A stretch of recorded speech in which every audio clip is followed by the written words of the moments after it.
Bonsoir à tous, bienvenue sur Public Sénat, ravi de vous retrouver pour un nouveau numéro d'Allons plus loin. Nous sommes ensemble en direct pendant 2 heures. On va donc prendre le temps d'analyser et de questionner toute l'actualité politique et parlementaire. On va d'abord le faire avec notre invitée du jour, Catherine Dumas, bienvenue. Vous êtes sénatrice LR de Paris, vice-présidente de la Commission de la Culture, de l'Éducation et de la Communication. Vous allez réagir à différents sujets et notamment à l'événement du jour au Sénat, le vote solennel du projet de loi bioéthique, adoption de justesse à 10 voix près, c'est dire si le sujet a divisé les sénateurs. Nous irons d'ailleurs dans l'hémicycle pour connaître un petit peu l'atmosphère du vote. Ce sera aujourd'hui avec Alice Bardot. Et puis nous irons en salle des conférences pour recueillir les réactions d'autres sénateurs et sénatrices. Et vous le voyez, ce sera aujourd'hui avec Steve Jourdain.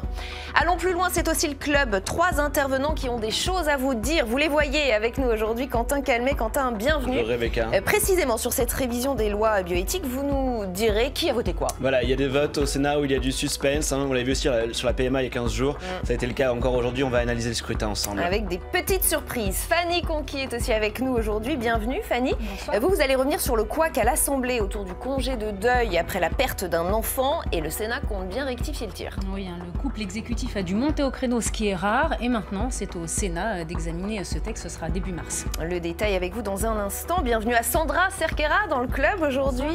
Le Sénat a lancé une commission d'enquête sur les autoroutes et leur privatisation. Il veut fouiller.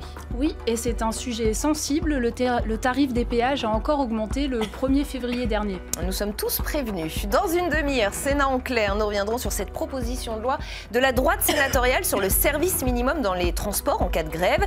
Souvenez-vous, Bruno Retailleau l'avait dit en décembre, le droit de grève n'est pas illimité. Faut-il alors aller jusqu'à la réquisition des personnels non grévistes? Hashtag ALPL si vous avez envie de réagir sur Twitter.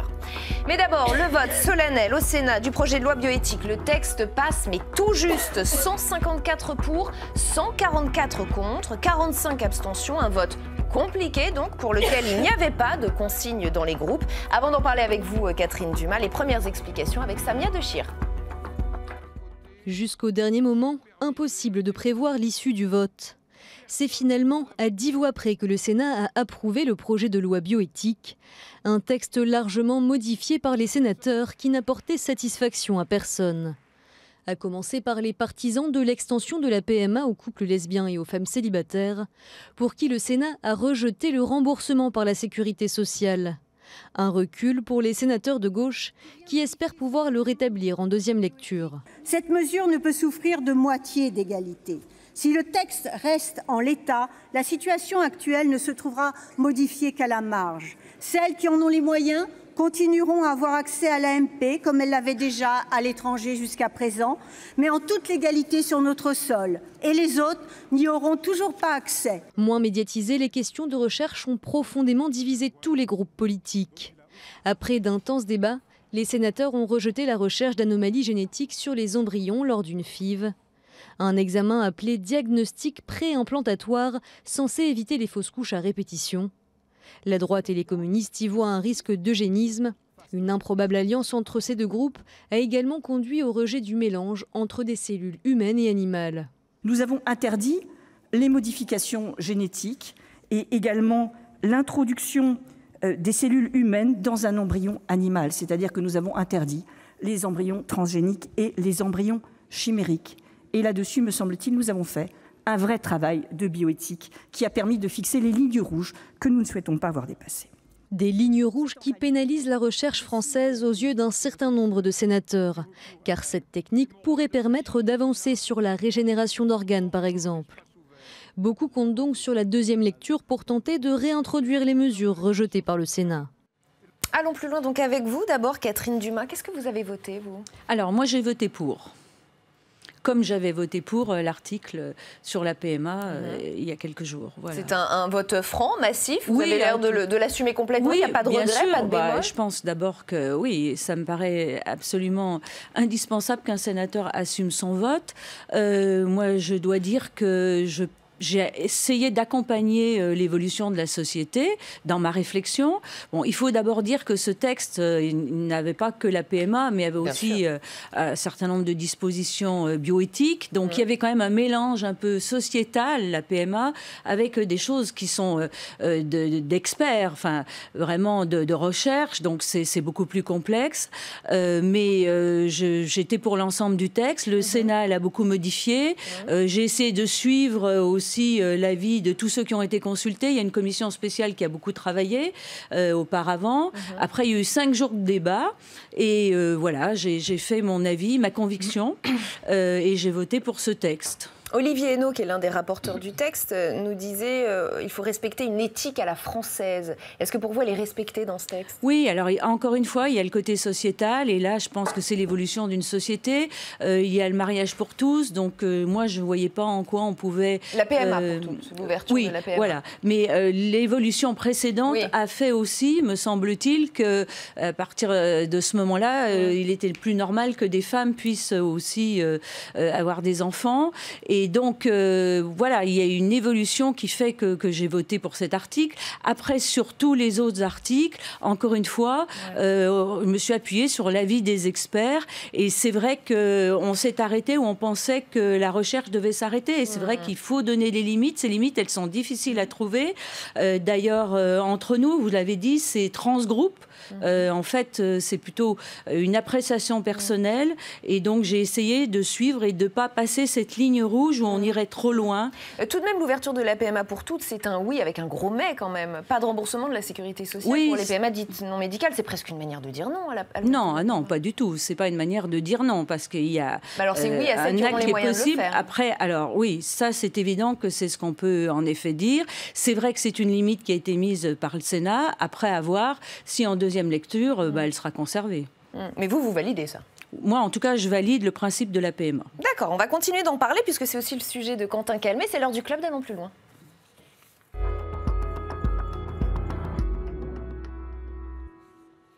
Et Quentin Calmet, on commence donc avec vous. Vous avez étudié à la loupe tous les votes au sein des groupes. Pas une tâche facile puisqu'on le disait, les sénateurs étaient très partagés. À 10 voix près, ça ne passait pas. Ouais, on va évoquer d'abord l'ambiance, Rebecca, parce qu'elle était particulière aujourd'hui. On va le voir sur ces images, tout d'abord parce que l'hémicycle était plein à craquer.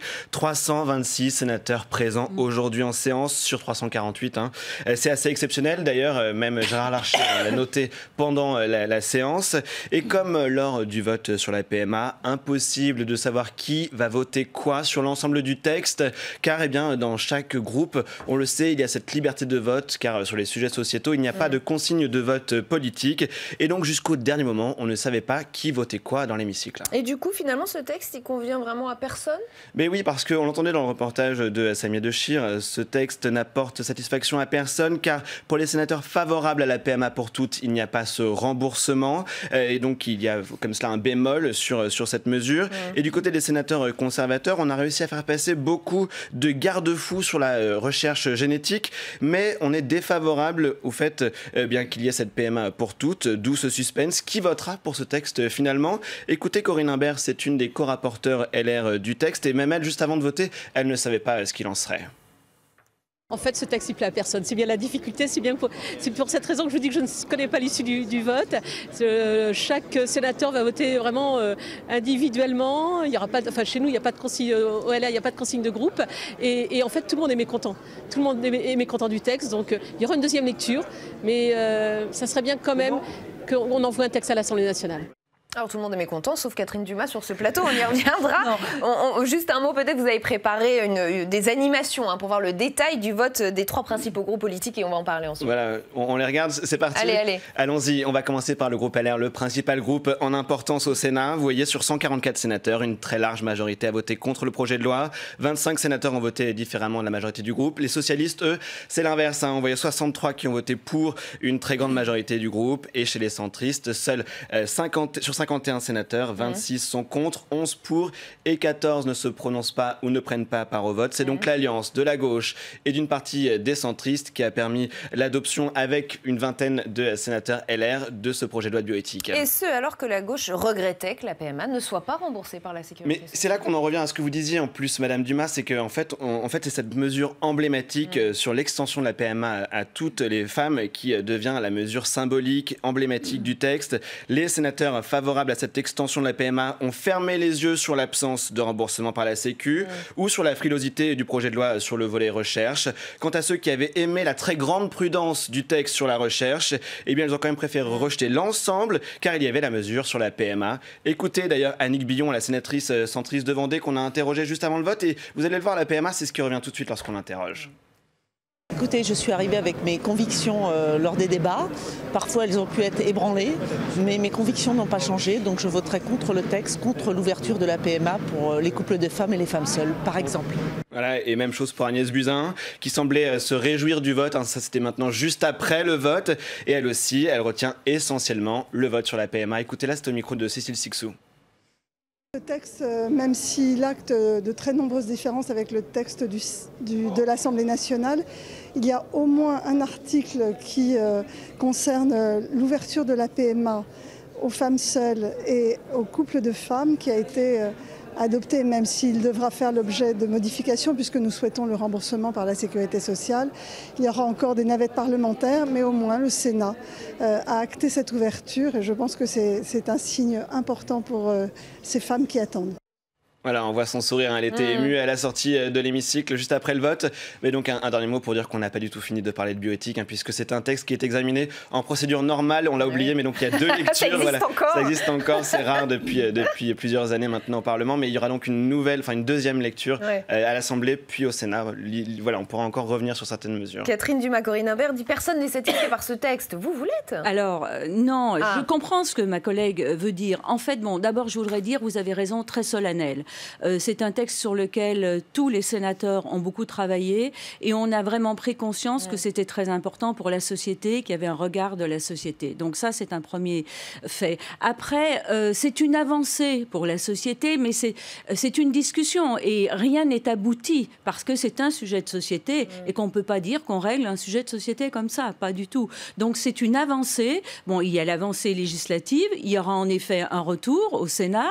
Je mets un bémol sur ce qu'a dit la ministre dans l'hémicycle tout à l'heure, parce qu'elle a dit, bon, elle est très contente, c'est parfait, mais elle a dit après on va tout remodifier et puis ça sera très bien. Le président du Sénat, d'ailleurs, in fine, lui a fait remarquer que le Sénat prendrait sa part dans la deuxième lecture, et toute sa part. Donc voilà. Mais c'est vrai que c'est une avancée, mais qu'en effet, personne n'est satisfait complètement, et puis aussi, encore une fois, parce que dans ce texte, on parlait de 2 choses très différentes. Mais oui, et Quentin a raison, c'est un peu la PMA, l'ouverture de la PMA qui a presque camoufler tout le reste, qui a été le curseur déterminant pour ce vote? Je dirais pas, je sais pas si c'est une astuce du gouvernement d'avoir fait ce mélange des genres. Je sais pas, parce que je n'ai pas la réponse. Mais en tout cas, c'est vrai que ce qui en ressort, c'est quand même l'aspect PMA. Pourtant, dans les autres parties du texte, il y avait des choses très très importantes pour la recherche. Ce qu'on peut saluer aussi peut-être, et vous allez me le dire s'il le faut ou pas, c'est qu'il n'y a pas eu l'hystérie du mariage pour tous et que là, les débats se sont déroulés dans un relatif calme, même s'il y avait la Manif pour tous qui manifestait devant le Sénat. Et d'ailleurs, Ludovine de la Rochère était encore dans l'hémicycle aujourd'hui pour assister au vote. Elle était en tribune du public. Mais je pense qu'en effet, on a fait notre travail de sénateur en âme et conscience et en effet en prenant un peu de distance et en se respectant les uns les autres. Parce qu'encore une fois, personne n'a ni tort ni raison. On l'a tous fait en fonction de notre expérience, de qui on est, d'où on est sénateur, etc. etc. C'est beaucoup de choses. Et voilà, il y a un grand respect au Sénat et c'est peut-être aussi ça la marque du Sénat. Et une France peut-être plus apaisée aussi sur ces questions-là. Alors, j'espère. On va continuer avec vous, Fanny Conquis, mais on va complètement changer de sujet. J'espère que vous allez réussir à faire cette chronique malgré votre quinte de tout. Oui, je suis désolée. On va prier, on va rester avec vous, on va vous soutenir. Parce que vous allez revenir sur, en plus, le gros scandale du moment, le scandale qui a provoqué le rejet à l'Assemblée d'un rallongement du congé de deuil pour les parents ayant perdu un enfant. Et ça crée un vrai malaise, un énorme malaise au plus haut niveau de l'État. Oui, c'est l'histoire d'un incroyable couac pour la majorité. Alors que les députés été occupés à voter la réforme des retraites avec l'obstruction parlementaire que l'on connaît.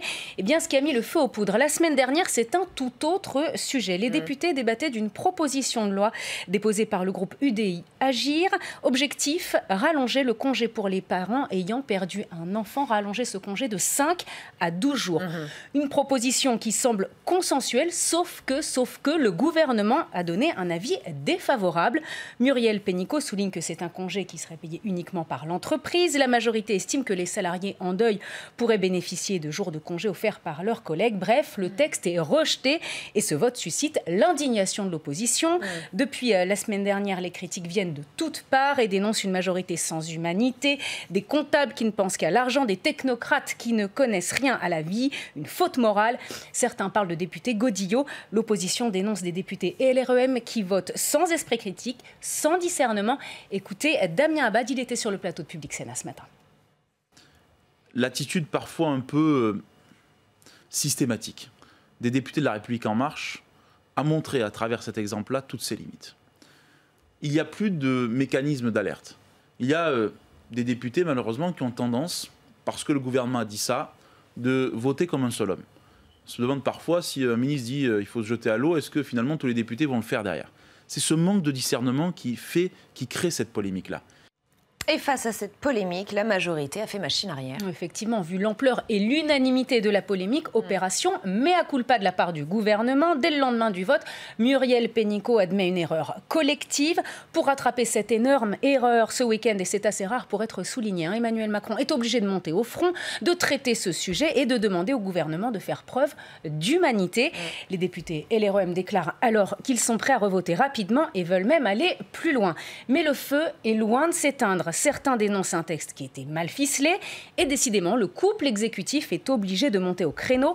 Cet après-midi, lors d'une réunion de groupe, c'est Édouard Philippe qui a dû prendre la parole, monter au front pour assumer sa responsabilité en tant que chef du gouvernement sur ce sujet et pour défendre sa ministre. Regardez ce qu'il a déclaré. Tous ceux qui iront chercher la responsabilité ailleurs, sur Muriel, en interne ou en externe, je leur dis... Merde, ça le mérite. Ah oui, ça c'est clair. Alors du coup, concrètement, comment ça va se passer maintenant? Alors certains députés voulaient déposer un nouveau texte de loi, ce qui montre leur inexpérience d'une partie de la majorité sur le processus parlementaire, puisqu'on le sait, maintenant ce texte doit arriver au Sénat et ce sera le 3 mars prochain. Lors des questions au gouvernement tout à l'heure, Muriel Pénicaud s'est exprimée sur le sujet. Elle s'est montrée ouverte à une réflexion et à des aménagements. Écoutez. Bien sûr qu'il faut des années et des années pour se reconstruire. Il nous faut donc un accompagnement psychologique. Et puis les congés de 12 jours, est-ce qu'ils sont volontaires? Est-ce qu'ils sont fractionnés? Comment sont les modalités? Il faut en discuter avec les acteurs. Nous devrons penser non pas à crier, mesdames et messieurs les députés, on doit penser simplement aux parents. Et là, on devrait se retrouver. Bon, alors vous allez le voir sur ce tweet d'une journaliste parlementaire. La majorité veut donc travailler sur la rédaction d'amendements après concertation avec les députés, les associations, les entreprises et syndicats. Une démarche quelque peu critiquée par la sénatrice socialiste Marie-Pierre de la Gontrie. Regardez, donc le gouvernement veut faire voter par les sénateurs un texte revu avec les députés. Si ça ne vous embête pas, nous allons y travailler nous-mêmes. En effet, on l'a dit tout à l'heure, c'est le processus parlementaire après l'Assemblée. C'est au tour des sénateurs d'examiner le texte pour l'amender, le corriger. Et on imagine que le vote final sera beaucoup plus consensuel qu'à l'Assemblée nationale. On va demander à Catherine Dumas, il sera plus consensuel le vote au Sénat? On va voir ce qui va se passer, mais je voudrais quand même avoir deux réflexions. La première, c'est que je ne doute pas que les députés En Marche, les parlementaires En Marche n'aient pas d'humanité, pas moins d'humanité que les autres. Bon, en revanche, il y a un gouvernement, d'abord, qui n'a pas été très, très malin et qui a donc fait une proposition que le groupe a suivie. Et s'il y a manque d'humanité, c'est plutôt déjà de la part du gouvernement. Après, il y a vraiment un vrai problème et peut-être un manque de savoir-faire de ces députés En Marche. C'est-à-dire qu'on leur donne un ordre, ils le suivent. Je pense que quand on est parlementaire, on doit quand même avoir un peu de recul pour savoir ce qu'on doit faire ou pas. Moi, il m'est arrivé dans ma vie de parlementaire de m'opposer au gouvernement et à mon groupe, d'ailleurs, sur des sujets peut-être moins sensibles, moins humains, humains, mais des sujets très importants. Et alors que tout le monde me disait c'est impossible, il faut être pour. Et j'ai dit non, je ne peux pas. Et je pense que c'est ça le devoir de tout parlementaire. Donc il y a vraiment un, je ne vais pas dire amateurisme, mais quand même on en est proche. Hein, c'est ça. Et un manque de savoir-faire. Est-ce que ça montre les limites du nouveau monde qui, et pourquoi pas, veut s'ouvrir à la société civile? Alors oui, on a des députés pas très expérimentés qui ne comprennent même pas vraiment la navette parlementaire, mais ça caractérise le nouveau monde, je dirais. Ouais. Ça montre peut-être pas ses limites, mais ça le caractérise. C'est vrai que le nouveau monde, comme on dit, qui est maintenant de moins en moins nouveau, mais apporte peut-être de la fraîcheur, peut-être des gens qui viennent d'ailleurs, donc des profils nouveaux, mais aussi un manque de savoir-faire extraordinaire. Et en politique, il faut aussi avoir une vraie connaissance de la façon de travailler pour pouvoir être un bon parlementaire. Donc il faut des personnes expérimentées. Quand même. Quand même. Sandra Cerqueira, on va terminer avec vous. Les sénateurs veulent aussi creuser une question, c'est celle de la privatisation des autoroutes qui a eu lieu en 2005. Une commission d'enquête est lancée. Sandra, dis-nous pourquoi le Sénat a décidé de s'emparer une nouvelle fois de ce sujet. Eh bien, tout simplement, Rebecca, parce que c'est un sujet qui fait débat et depuis des années. L'usage des autoroutes est un principe gratuit, c'est ce que dit la loi de 1955. Sauf qu'aujourd'hui, nous en sommes bien loin. Les péages sont chers, les prix augmentent chaque année. Les sociétés d'autoroutes affichent des bénéfices records, près de 2 milliards d'euros par an. Depuis que l'État a décidé de privatiser en 2005, depuis les groupes Vinci, Eiffage et Abertis se partagent le réseau français et l'affaire s'avère très très rentable. Tenez ce chiffre, sur 100 € versés aux autoroutes via les péages, 25 € sont directement reversés en dividendes aux actionnaires de ces groupes privés. Aucune activité financière n'est aussi rentable, c'est mieux que la bourse. En 2014, l'autorité de la concurrence l'avait déjà d'ailleurs souligné, et c'était déjà assez explicite, la rentabilité exceptionnelle des sociétés concessionnaires d'autoroutes est assimilable à une rente qui doit être davantage régulée en faveur de l'État et des usagers. C'est donc très clair. Sauf que depuis ce constat, la situation n'a pas évolué, pas vraiment. Eh bien non, et c'est pourquoi les sénateurs centristes au Sénat ont décidé de créer cette commission d'enquête. On rappelle qu'un groupe de travail avait déjà été créé en 2015, donc là il y a beaucoup d'attentes sur cette commission d'enquête. Ils vont chercher à éclaircir les conditions de privatisation des autoroutes, donc en 2005, comprendre pourquoi les concessionnaires des autoroutes ont fait autant de profits, pourquoi les tarifs des péages continuent d'augmenter de la sorte. Pour Vincent Delahaye, qui sera le rapporteur de cette commission d'enquête, l'idée c'est de faire ce qui n'a jamais été fait sur les autoroutes, une sorte de bible des autoroutes, avoir toutes les informations dans un seul rapport en toute transparence. On l'écoute. On veut faire la clarté, comme je vous l'ai dit, à la fois sur les conditions contractuelles de départ, sur les avenants qui ont pu être conclus en cours de concession, et regarder si tout cela nous apparaît normal ou au contraire où on s'est laissé un petit peu déborder, l'État s'est laissé un peu déborder par les sociétés d'autoroutes, et est-ce qu'il y a matière à revenir à quelque chose de plus raisonnable. Alors de tous bords politiques, on se réjouit de la création de cette commission d'enquête. Le sénateur communiste Éric Bocquet compte bien dénoncer les conditions de privatisation. Pour lui, il est évident que d'avoir confié la vente de ces autoroutes uniquement pour faire rentrer de l'argent dans la caisse de l'État est une erreur et que les autoroutes, c'est un bien commun.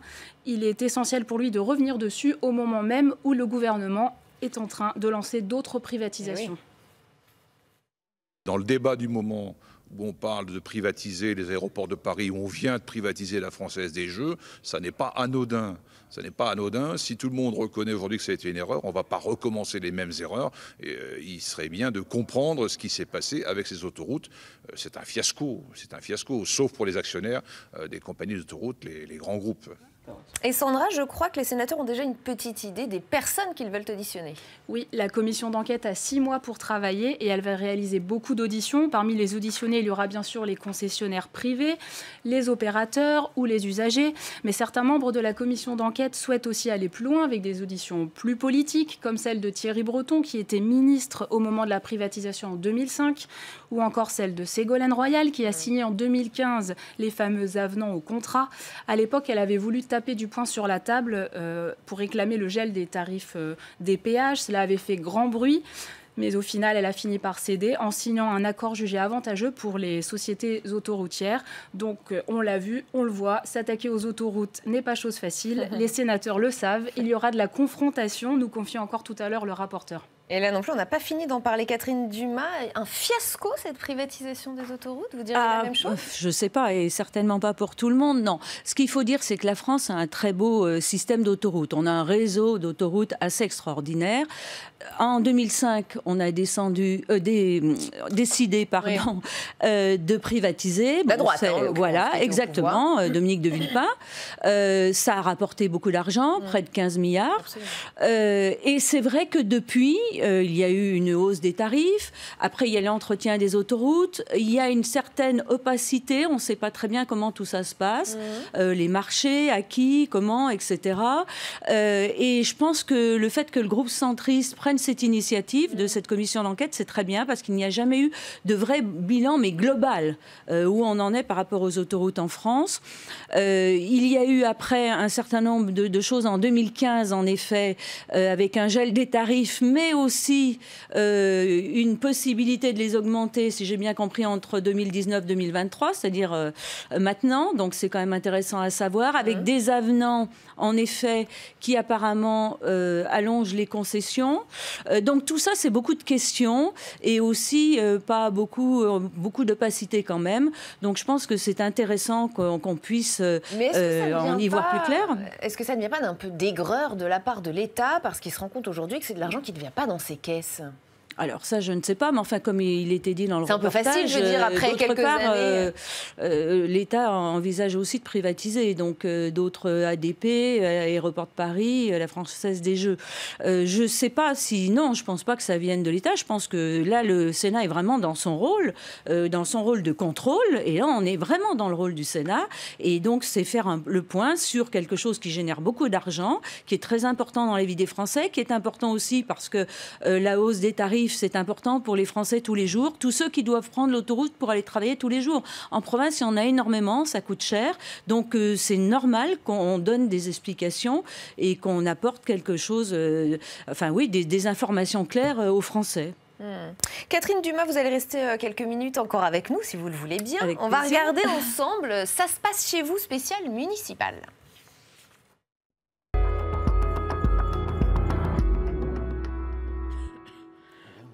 Et ça se passe chez vous à Lille ce soir. Marion Vigreux et Jérémy Heinzmann sont allés à la rencontre des principaux candidats. Martine Aubry, bien sûr, maire sortante, mais aussi le candidat écologiste, très bien placé dans les sondages, la candidate La République En Marche. Et puis Marc-Philippe Daubresse, sénateur LR, qui vient d'enregistrer 2 ralliements. On va regarder ça. Derrière moi se dresse le beffroi de la mairie de Lille, symbole du Parti socialiste installé ici depuis 1955. Martine Aubry détient les clés du beffroi depuis 19 ans, mais l'opposition est bien décidée à les lui ravir. Elle brigue un 4e mandat. Martine Aubry, on vous retrouve de nouveau en campagne. Pas de fatigue de votre part. Que répondez-vous à ceux qui disent que c'est le mandat de trop pour vous? Moi, je dis c'est tout Lillois de le dire. Vous le savez, je n'étais pas partie pour un dernier mandat, mais je pense que la situation de la France et la situation qui est ici aussi, c'est de se dire qui peut représenter la ville, qui peut faire, parce que moi je suis convaincue, comme beaucoup de maires qui le disent, que c'est des solutions locales avec les habitants que viendront les réponses à ces grands défis que sont les injustices sociales et la transition écologique. Et je crois que les villes peuvent faire ça parce qu'on a cette proximité. L'écologie, pour moi, c'est une évidence depuis longtemps. Simplement, je pense qu'aujourd'hui, avec la crise du climat, il faut aller encore plus vite, plus haut et plus fort. Avec la sécurité et la mobilité, la place de la nature en ville, c'est l'autre enjeu de ces municipales. Les parcs font clairement défaut. Ici, Lille est l'une des villes les plus polluées de France, avec 1700 décès prématurés l'année dernière du fait de la pollution. Conséquence, dans les sondages, les Verts se placent 2e. Bonjour. Stéphane Bally, vous avez été investi par les Verts pour ces municipales. Tous les candidats se revendiquent aujourd'hui de l'écologie. Qu'est-ce que cela vous inspire? On empiète un peu sur votre terrain là. Ouais, depuis le 26 mai dernier, les élections européennes, le fond de l'air est fort vert, effectivement. Néanmoins, si on avait eu des politiques écologiques ces 30 dernières années, Lille ne serait pas une des villes les plus polluées de France. Lille ne serait pas la dernière ville de France en termes de surface d'espace vert par habitant. Donc il y a les programmes au moment des élections et puis il y a l'écologie de conviction, j'allais dire l'écologie de combat. Il n'y a pas de fatalité et c'est finalement ce que je porte pour le scrutin municipal. Vous savez quand c'est les élections municipales? En mars. Et voilà. Bah après, je vote pas à Lille, moi, par contre. Oui, mais bon, vous connaissez beaucoup de Lillois dans votre magasin, je crois. Pour Violette Spilbou, qui a été désignée par La République En Marche, ces municipales seront une première. Celle qui a été pendant des années la directrice de cabinet de Martine Aubry veut représenter le nouveau visage de Lille.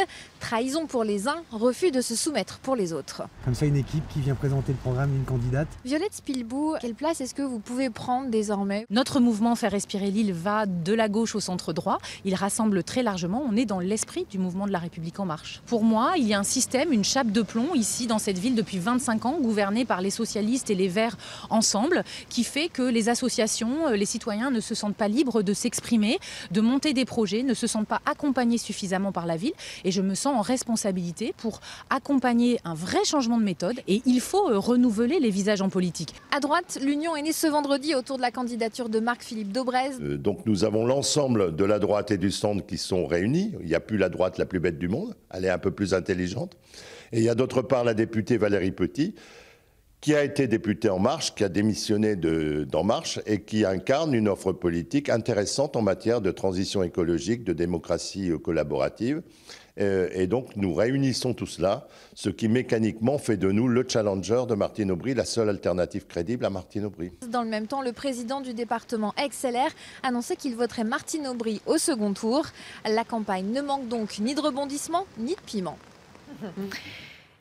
Et par souci d'équité, je vous invite à regarder immédiatement ce tableau avec les autres candidats, avec tous les candidats à Lille, qui sont 7 au total. On vous a donc préparé ce petit tableau. Les voici. Voilà pour les municipales. Merci Catherine Dumas d'avoir été notre invitée aujourd'hui. Merci à tous les trois d'avoir fait partie de ce club. Tout de suite, c'est Sénat en clair.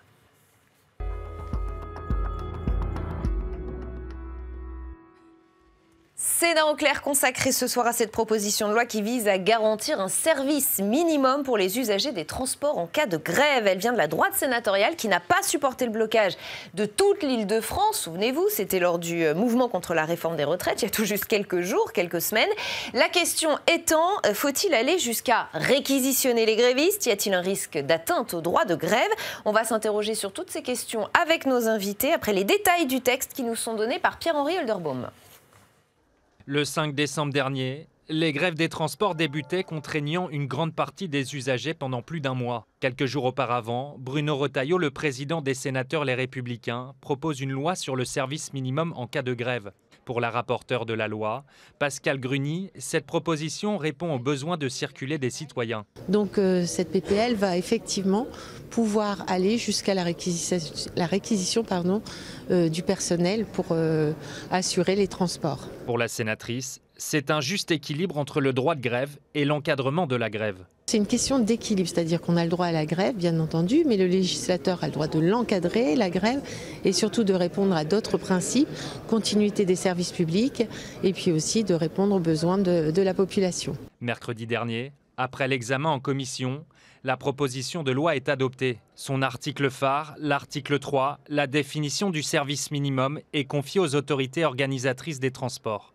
Ce qui fait que ça ramène aux collectivités, aux régions, en fait, de déterminer ces plans. Et après, on a aussi mis en place un amendement concernant les préavis de grève qui sont illimités.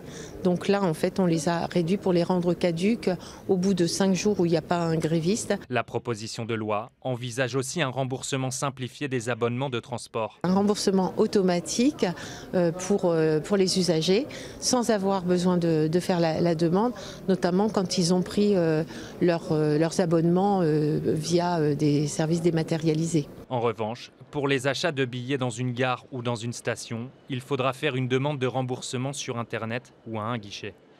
Avec nous pour Sénat en clair ce soir, Martial Bourquin, bienvenue. Vous êtes sénateur socialiste Bonsoir. du Doubs, vice-président de la Commission des affaires économiques. Philippe Mouillet, bienvenue à vous également. Bonsoir. Vous êtes sénateur LR des Deux-Sèvres, membre de la Commission des affaires sociales.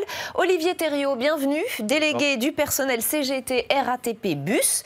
Et Alain Griset est également avec nous, bienvenue. Vous êtes président de l'UDP, Union des entreprises de proximité, syndicat qui représente 2,8 millions d'entreprises et donc des millions de salariés qui prennent les transports eux aussi tous les jours. Avant de vous interroger, on va tout de suite aller en salle des conférences. On va rejoindre Steve Jourdain qui est avec le patron des sénateurs LR, Bruno Retailleau, à l'origine de cette proposition de loi. Son texte a été un peu modifié en commission. Comment réagit-il à cela, Steve ? Oui, Bruno Retailleau, la Commission des affaires sociales a retoqué quelques dispositions de votre proposition de loi. Le texte actuel vous convient ? Bien sûr qu'il me convient. L'important pour ce texte, c'est de créer un nouveau droit pour tous les Français, et notamment pour les Français les plus modestes, dont les déplacements, par exemple pour aller au travail, dépendent de la régularité, de la fiabilité des transports publics. Et en réalité, la Commission a acté ce nouveau droit, c'est-à-dire un service minimum garanti. Je dois dire qu'elle a été dans le sens d'ailleurs que j'avais ébauché, puisque le soin de définir ce qui est le bon niveau de service ligne par ligne sera laissé à ce qu'on appelle les autorités organisatrices des transports publics, notamment les régions, les intercommunalités, et c'est favorable. L'important de ce texte, c'est effectivement ce nouveau droit à un service public minimum garanti. C'est fondamental parce qu'on a bien vu que nos concitoyens ne comprennent plus que des toutes petites minorités ont un droit de blocage sur l'économie française et sur le déplacement de nos compatriotes. Justement, qu'est-ce que vous répondez à ceux qui vous accusent d'avoir élaboré une loi de circonstance ? Non, mais ce n'est pas une loi de circonstance. Le premier texte, c'est 2007. C'est ma famille politique. Et ça a été un progrès, bien sûr. C'était avec Xavier Bertrand, Nicolas Sarkozy, François Fillon. Il s'agissait simplement d'un droit d'information. 48 heures avant, le salarié qui voulait faire grève devait en informer son entreprise puisque elle-même puisse s'organiser. Donc c'était un progrès. Mais c'était une étape. Dans toutes les grandes démocraties, vous savez, le droit de grève fait l'objet d'encadrement. En Espagne, en Italie, au Portugal, en Allemagne, etc.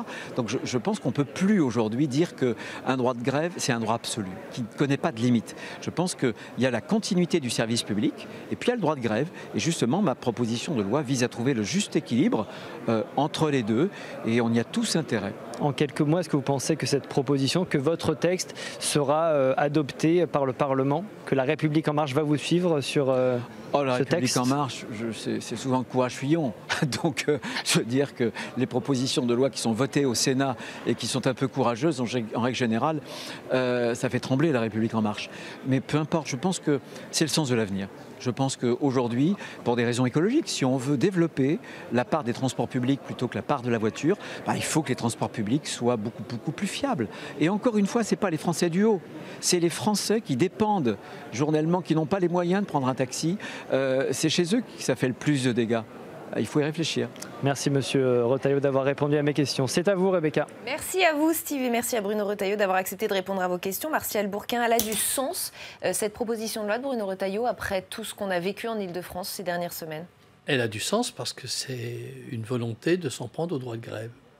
Et ça c'est inacceptable. Qui fait grève par plaisir? Qui fait grève par plaisir? Il y a des familles qui ont perdu jusqu'à 5 semaines de salaire. Vous croyez que ces gens-là font ça par plaisir? Ils n'ont pas le choix, ils sont agressés. Ils sont agressés par un gouvernement qui veut faire un hold-up sur les grèves. De quoi? Mais on prend les choses à l'envers. On devrait se poser la question, comment faire pour qu'on ait un dialogue social de qualité et qu'on n'ait pas des grèves comme celle-ci? On prend les problèmes à l'envers. Et on devrait poser les problèmes autrement. Les poser autrement en disant, en très peu de temps, que ce soit sur les APL, que ce soit sur l'impôt sur la fortune, que ce soit sur l'exil fiscal, on vient d'apprendre qu'il arrivait à 100 milliards. Rien, il n'y a pas une proposition de loi là-dessus. Par contre, pour s'en prendre au droit de grève, là, on en a une tout de suite. Écoutez, c'est énorme comme stratégie. Franchement, il y a des pays qui arrivent à avoir un dialogue social élevé. Et il y a moins de grèves. En général, c'est quand ce dialogue social n'existe plus, et là on a affaire à un jacobinisme social mené par M. Macron, et ça ne m'étonne pas, il est en train de mettre... Écoutez, les avocats, ils ont l'habitude de faire grève? C'est un autre débat. On va rester Non, quand mais même attendez, sur cette proposition les gens de la loi RATP, concernant ils ont les le choix transports de- et la grève. Ils ont le choix. Et on va peut-être laisser répondre Philippe Ils Mouillet. sont agressés. Puisque pour vous, c'est une atteinte au droit de grève. Philippe Mouillet. Non, pour moi, on est vraiment aujourd'hui dans un débat équilibré. À la fois, on peut entendre la volonté du droit de grève, parce qu'il y a un message qui est porté par des salariés sur un texte d'ailleurs que je n'approuve pas d'ailleurs. Hein.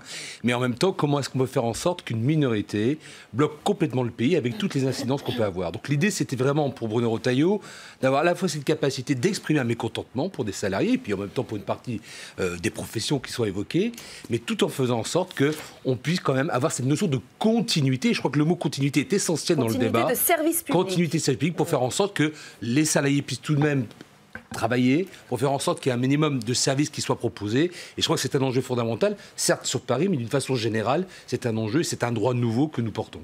Olivier Thériault. Ouais, c'est assez marrant d'entendre que c'est un droit nouveau. Non, on est en train de retirer un droit fondamental aux Français, qui est celui de pouvoir faire grève, qui est un droit inaliénable. On est en train de l'écorcher fortement. C'est une atteinte au droit de grève. Et je suis désolé, mais c'est pas une minorité qui fait grève pour embêter les gens, c'est une partie des gens qui peuvent faire grève et qui sont suivis. Et on prend le cas de cette grève, puisque c'est bizarrement, j'entendais que c'était pas une loi de circonstance, mais elle tombe au moment où il se passe quelque chose de majeur dans ce pays. Donc c'est une loi de circonstance, vous pouvez le dire ce que vous voulez. Si je peux me permettre, on est bien dans un débat concernant le service public de transport. Oui, parce que c'est pas la même chose lorsqu'on évoque le droit de grève général. Là, le débat, il est bien uniquement limité au débat sur le transport et la mobilité. Monsieur le sénateur, c'est là le point essentiel. Monsieur le sénateur, quand vous voyez la difficulté qu'ont les gens dans le privé à pouvoir se mettre en grève alors qu'ils le souhaiteraient, d'ailleurs, vous avez vu tous les dons qui sont faits pour nous soutenir, c'est quand même assez représentatif du mal qu'il y a dans ce pays, parce que quand vous voulez militer syndicalement dans une entreprise privée, vous vous faites... je vais chercher un terme assez pas trop vulgaire. Vous n'y arrivez pas. J'y arrive pas parce qu'en fait vous faites défoncer. Vous vous faites défoncer très clairement. Voilà, c'est la réalité ça. Nous enlever en fait la question c'est comment faire en sorte que alors il ne s'agit pas d'enlever le droit de grève, il s'agit de mieux l'encadrer pour qu'il ait moins de conséquences sur les usagers. La vraie question c'est comment faire en sorte que des mouvements sociaux passent crème comme ça, comme s'il n'y avait pas de problème. Parce que le seul moyen que peut entendre un gouvernement quand il y a un problème majeur, c'est quand on touche à son économie. Voilà. Et la seule façon de toucher l'économie, c'est de la bloquer. D'accord ? Notamment par le transport. Évidemment, la SNCF, la RATP ont cette capacité-là, qu'ont pas forcément toutes les entreprises, et notamment dans le privé. Ouais. Mais la question, elle est là, c'est comment faire taire finalement les mouvements sociaux. Mais je reviendrai là-dessus si vous me laissez encore la parole après. Je voudrais juste qu'on termine ce tour de table et qu'on se tourne vers Alain Griset, parce que moi je suis curieuse d'entendre ce que vous avez à nous dire. Vous représentez des entreprises avec des salariés qui probablement ont eu des galères, comme beaucoup, pour rejoindre leur travail le matin. J'aimerais connaître votre point de vue. Est-ce que vous seriez, vous, pour un encadrement un petit peu plus strict de ce droit de grève tel que le souhaite Bruno Retailleau ? Tout d'abord, nous, on ne veut pas du tout remettre en cause le principe du droit de grève, qui est important dans notre pays. Tous les pays n'ont pas cette solution-là. Par contre, quand monsieur dit on va bloquer l'économie, moi je veux rappeler que l'économie, ça n'est pas que les très grands groupes. Aujourd'hui, il y a 3 millions de travailleurs indépendants. Artisans, commerçants, professions libérales. Ces hommes et ces femmes, au-delà de ne pas avoir eu de recettes, pour certains d'entre eux, vont perdre leur entreprise. Sur Paris, il y a un certain nombre de nos collègues qui, au bout d'un mois et demi, aujourd'hui, nous disent « Mais attendez, moi, je vais devoir déposer le bilan avec les conséquences pour leurs salariés. » Alors, il faut qu'on trouve le juste équilibre. La difficulté aujourd'hui, c'est qu'il n'y a pas de juste équilibre. On est dans un pays, pour l'instant, qui est incapable de trouver des solutions dans un débat normal. Donc vous êtes pour un meilleur encadrement. Je trouve, monsieur, que vous êtes un peu dur en disant le chaos, il est le résultat de quoi ? C'est la politique que mène actuellement M. Macron et le gouvernement. Pourquoi s'en prendre à ces personnes qui ne font que se défendre ? Si on ne touchait pas au régime des retraites, si on ne touchait pas, s'il n'y avait pas ce projet de loi, les gens ne feraient pas grève. J'entends bien, M. Bourquin, mais ils ne le font pas par plaisir. Et ce ne sont pas les ministres qui sont dérangés dans leur quotidien. Ce sont les Français. Donc une grève dérange toujours. Sur le terrain. Autrement, oui, mais les Français, pas le gouvernement. Le gouvernement n'a pas eu de problème de circulation ou de... Mais c'est là qu'à un moment donné, la proposition de loi, on devrait peut-être s'en prendre à ceux qui sont en train de mettre en place un chaos social. Je dis bien, je mesure mes mots, un chaos social, on n'en parle jamais. Dans la PPL, on n'en parle pas. Je l'ai lu, j'étais en séance tout de suite. On n'en parle pas. Bien sûr, on s'en prend aux victimes.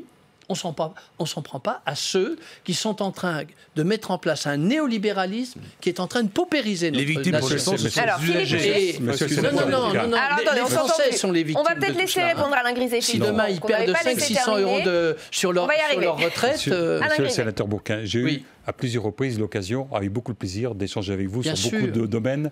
Et on a des accords. Des accords, pas des désaccords. Non, mais on a eu beaucoup d'accords sur beaucoup de sujets. Absolument. Mais permettez-moi de dire que vous avez introduit votre propos en disant qu'on attaquait. Moi, je n'ai pas attaqué qui que ce soit. J'ai dit simplement que nos entreprises ont, à titre individuel, connu des difficultés qui sont insupportables pour elles. Insupportables pour elles. Et donc, pour nous, autant qu'on peut accepter le droit de grève, on l'accepte. Je suis syndicaliste, il n'y a pas de sujet.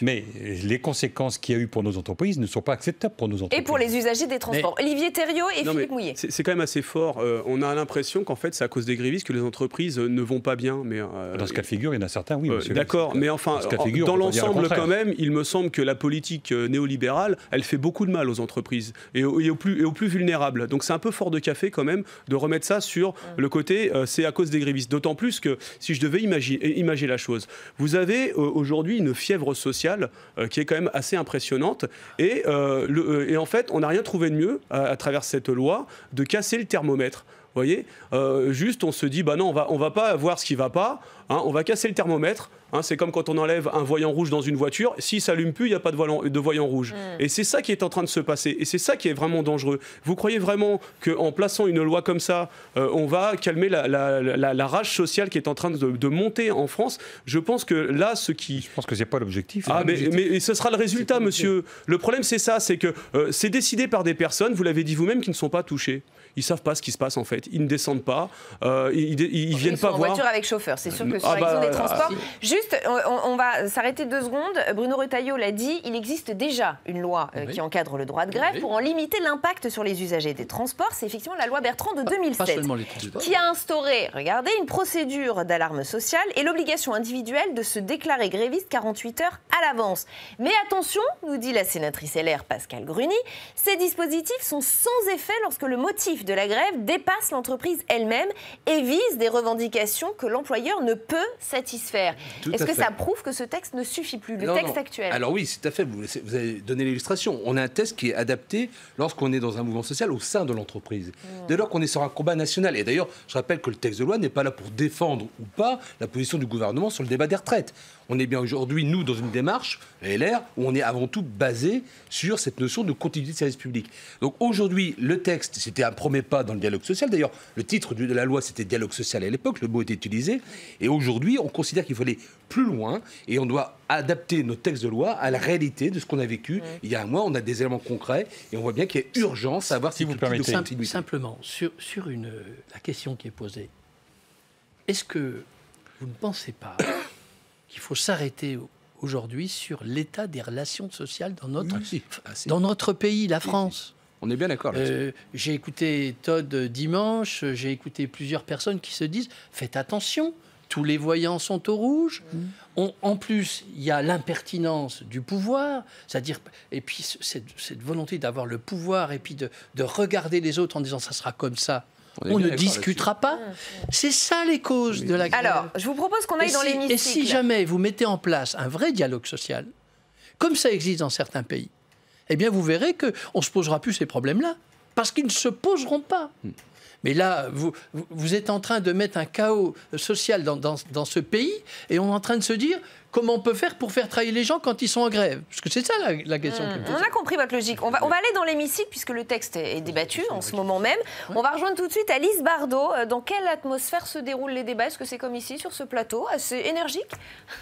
Alors Rebecca, oui, on a tous encore en tête ces lignes de métro parisiens bondées, ces caisses saturées, car cela fait seulement donc quelques jours que le trafic de la RATP est revenu à la normale. Une grève donc qui avait conduit, comme vous l'avez rappelé, le président du groupe LR, Bruno Retailleau, a déposé une proposition de loi pour garantir un service minimum dans les transports publics et permettre de réquisitionner les agents grévistes. Alors c'est une mesure qui a provoqué un tollé à gauche de l'hémicycle. On écoute la sénatrice socialiste Laurence Rossignol. La proposition de loi dont nous discutons aujourd'hui a été déposée le 2 décembre, au début d'un mouvement d'ampleur inédit dans les transports contre le projet de réforme des retraites. Et cette proposition de loi est incontestablement une proposition d'affichage politique. Un petit coup de pied de l'âne aux syndicats qui préparaient une journée d'action pour le 5 décembre et une manière, à mon sens, peu délicate d'anticiper, voire même d'attiser des conflits d'intérêts divergents entre les grévistes et les usagers. Alors la gauche souhaite tout simplement le rejet en bloc de ce texte qu'elle juge inconstitutionnel car portant atteinte au droit de grève, un argument que réfute Bruno Retailleau. À ceux qui considèrent que dès lors qu'on veut encadrer le droit de grève, on touche au droit de grève en lui-même. Quand il s'agit d'une ultra-minorité de Français capables de paralyser un pays, franchement, ça ne peut pas être, je crois, un dispositif d'avenir. Et je crois vraiment que le droit de grève n'est pas un droit de blocage d'un pays. Encore une fois, pensons aux Françaises et aux Français qui sont les plus dépendants, qui sont sans doute ceux d'en bas, pas ceux d'en haut. Alors ces Français pénalisés par la grève, c'est un argument qui est souvent revenu à droite de l'hémicycle. D'ailleurs, l'une des mesures de ce texte, c'est le remboursement automatique des billets non utilisés à cause d'une annulation pour cause de grève.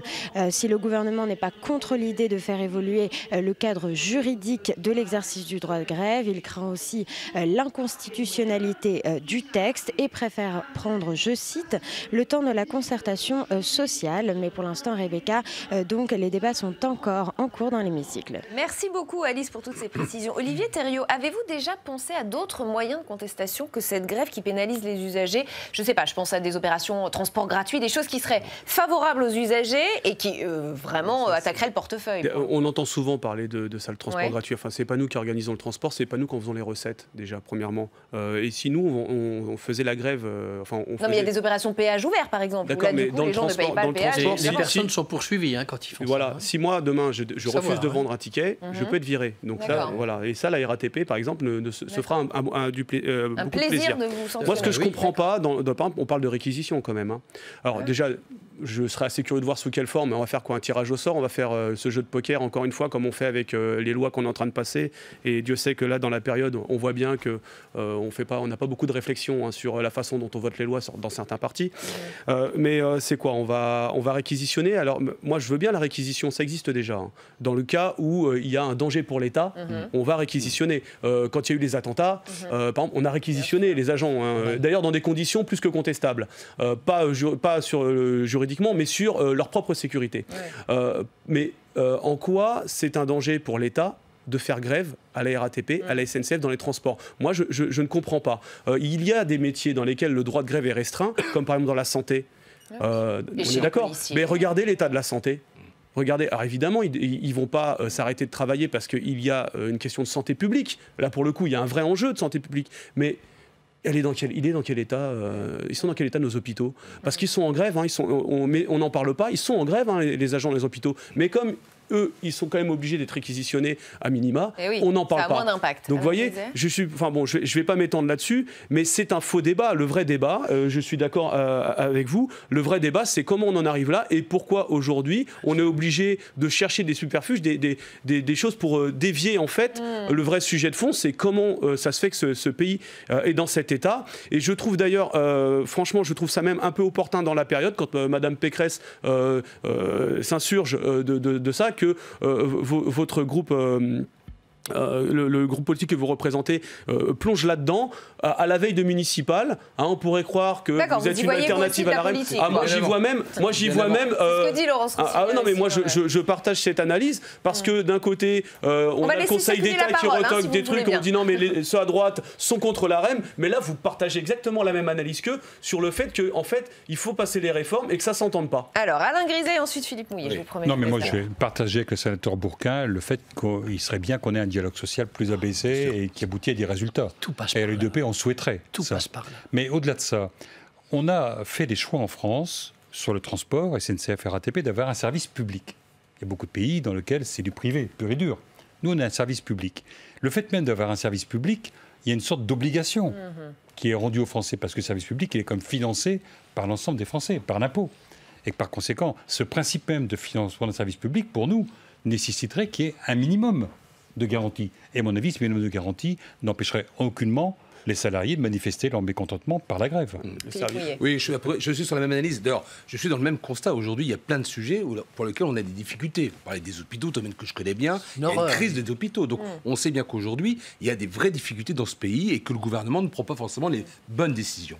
Par contre, on est bien sur un autre sujet. C'est pas le sujet de dire est-ce qu'on est pour ou contre la réforme de la retraite. C'est le débat de ce texte de loi. Il est bien uniquement sur la notion de continuité de service public pour faire en sorte que les Français ne soient pas pénalisés. On regarde la notion de service public, qui n'empêche qu'on doit débattre de tous les autres sujets, trouver des solutions. Et pour répondre à la question, l'interrogation sur le calendrier par rapport au municipal, c'est pas nous qui avons choisi de lancer la réforme des retraites juste avant la période de Noël. Et donc c'est l'incidence directe. Donc on peut tout dire à un moment donné. De placer cette loi à ce en même temps, non, pas du tout. C'est pas nous qui faisons le calendrier. Je suis désolé.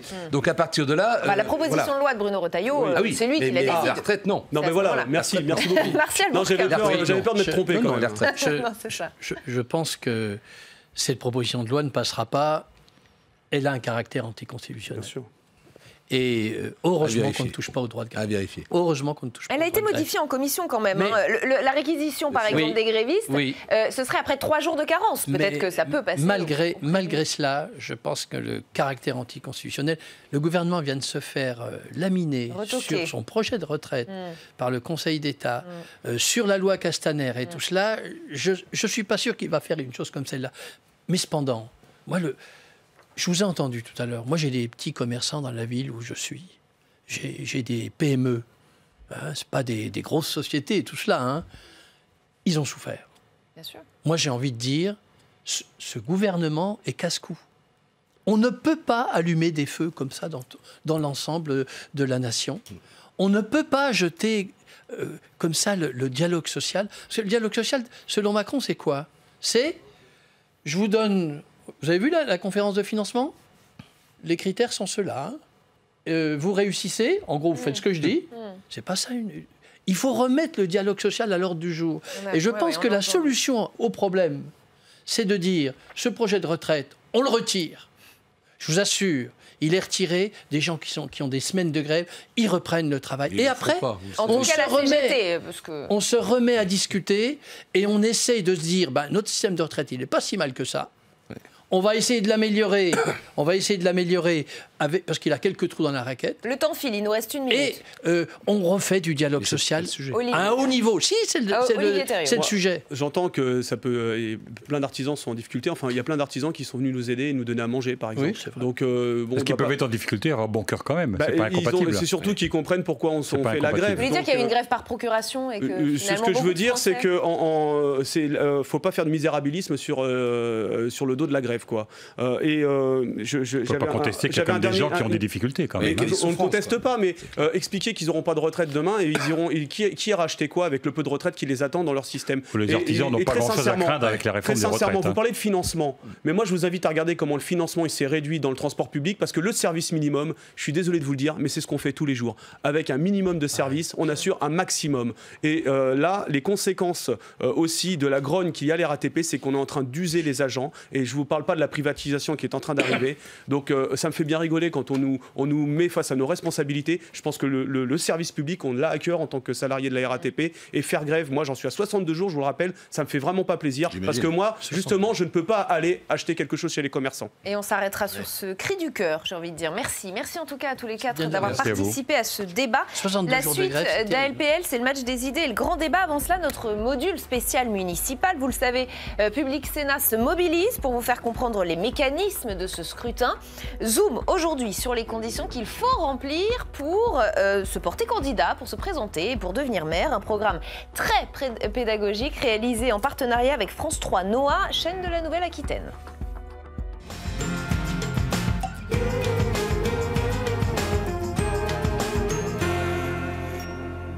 Alors c'est très simple, il y a un prérequis pour être maire, le serrage de main.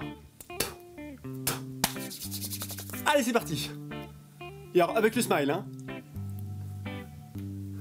Alors moi ce que je vous conseille, c'est parce que c'est vite épuisant vous voyez, c'est la technique du glisser-coulisser. Vous faites un lift comme au tennis avec la main comme ça, et ça permet de gagner en vitesse.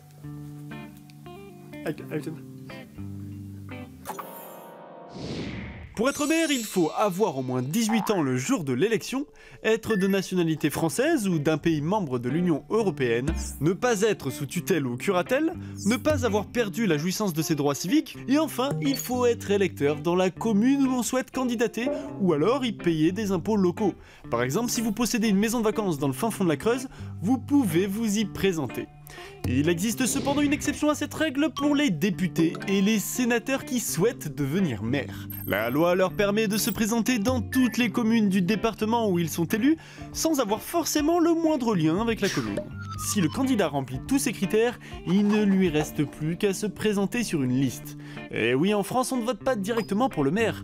Les électeurs choisissent une liste de conseillers municipaux qui, une fois élus, éliront un maire. Le futur maire est en général la personne en tête de liste, comme on dit dans le jargon, c'est un peu le big boss quoi. Généralement, la liste est rattachée à un parti politique car ça facilite le financement de la campagne. Mais rien n'y oblige. La liste peut être sans étiquette. Et parfois c'est pas plus mal parce que les étiquettes, ça gratte un peu hein. En attendant, n'oubliez pas de me poser vos questions à l'adresse ci-dessous. Allez, ciao.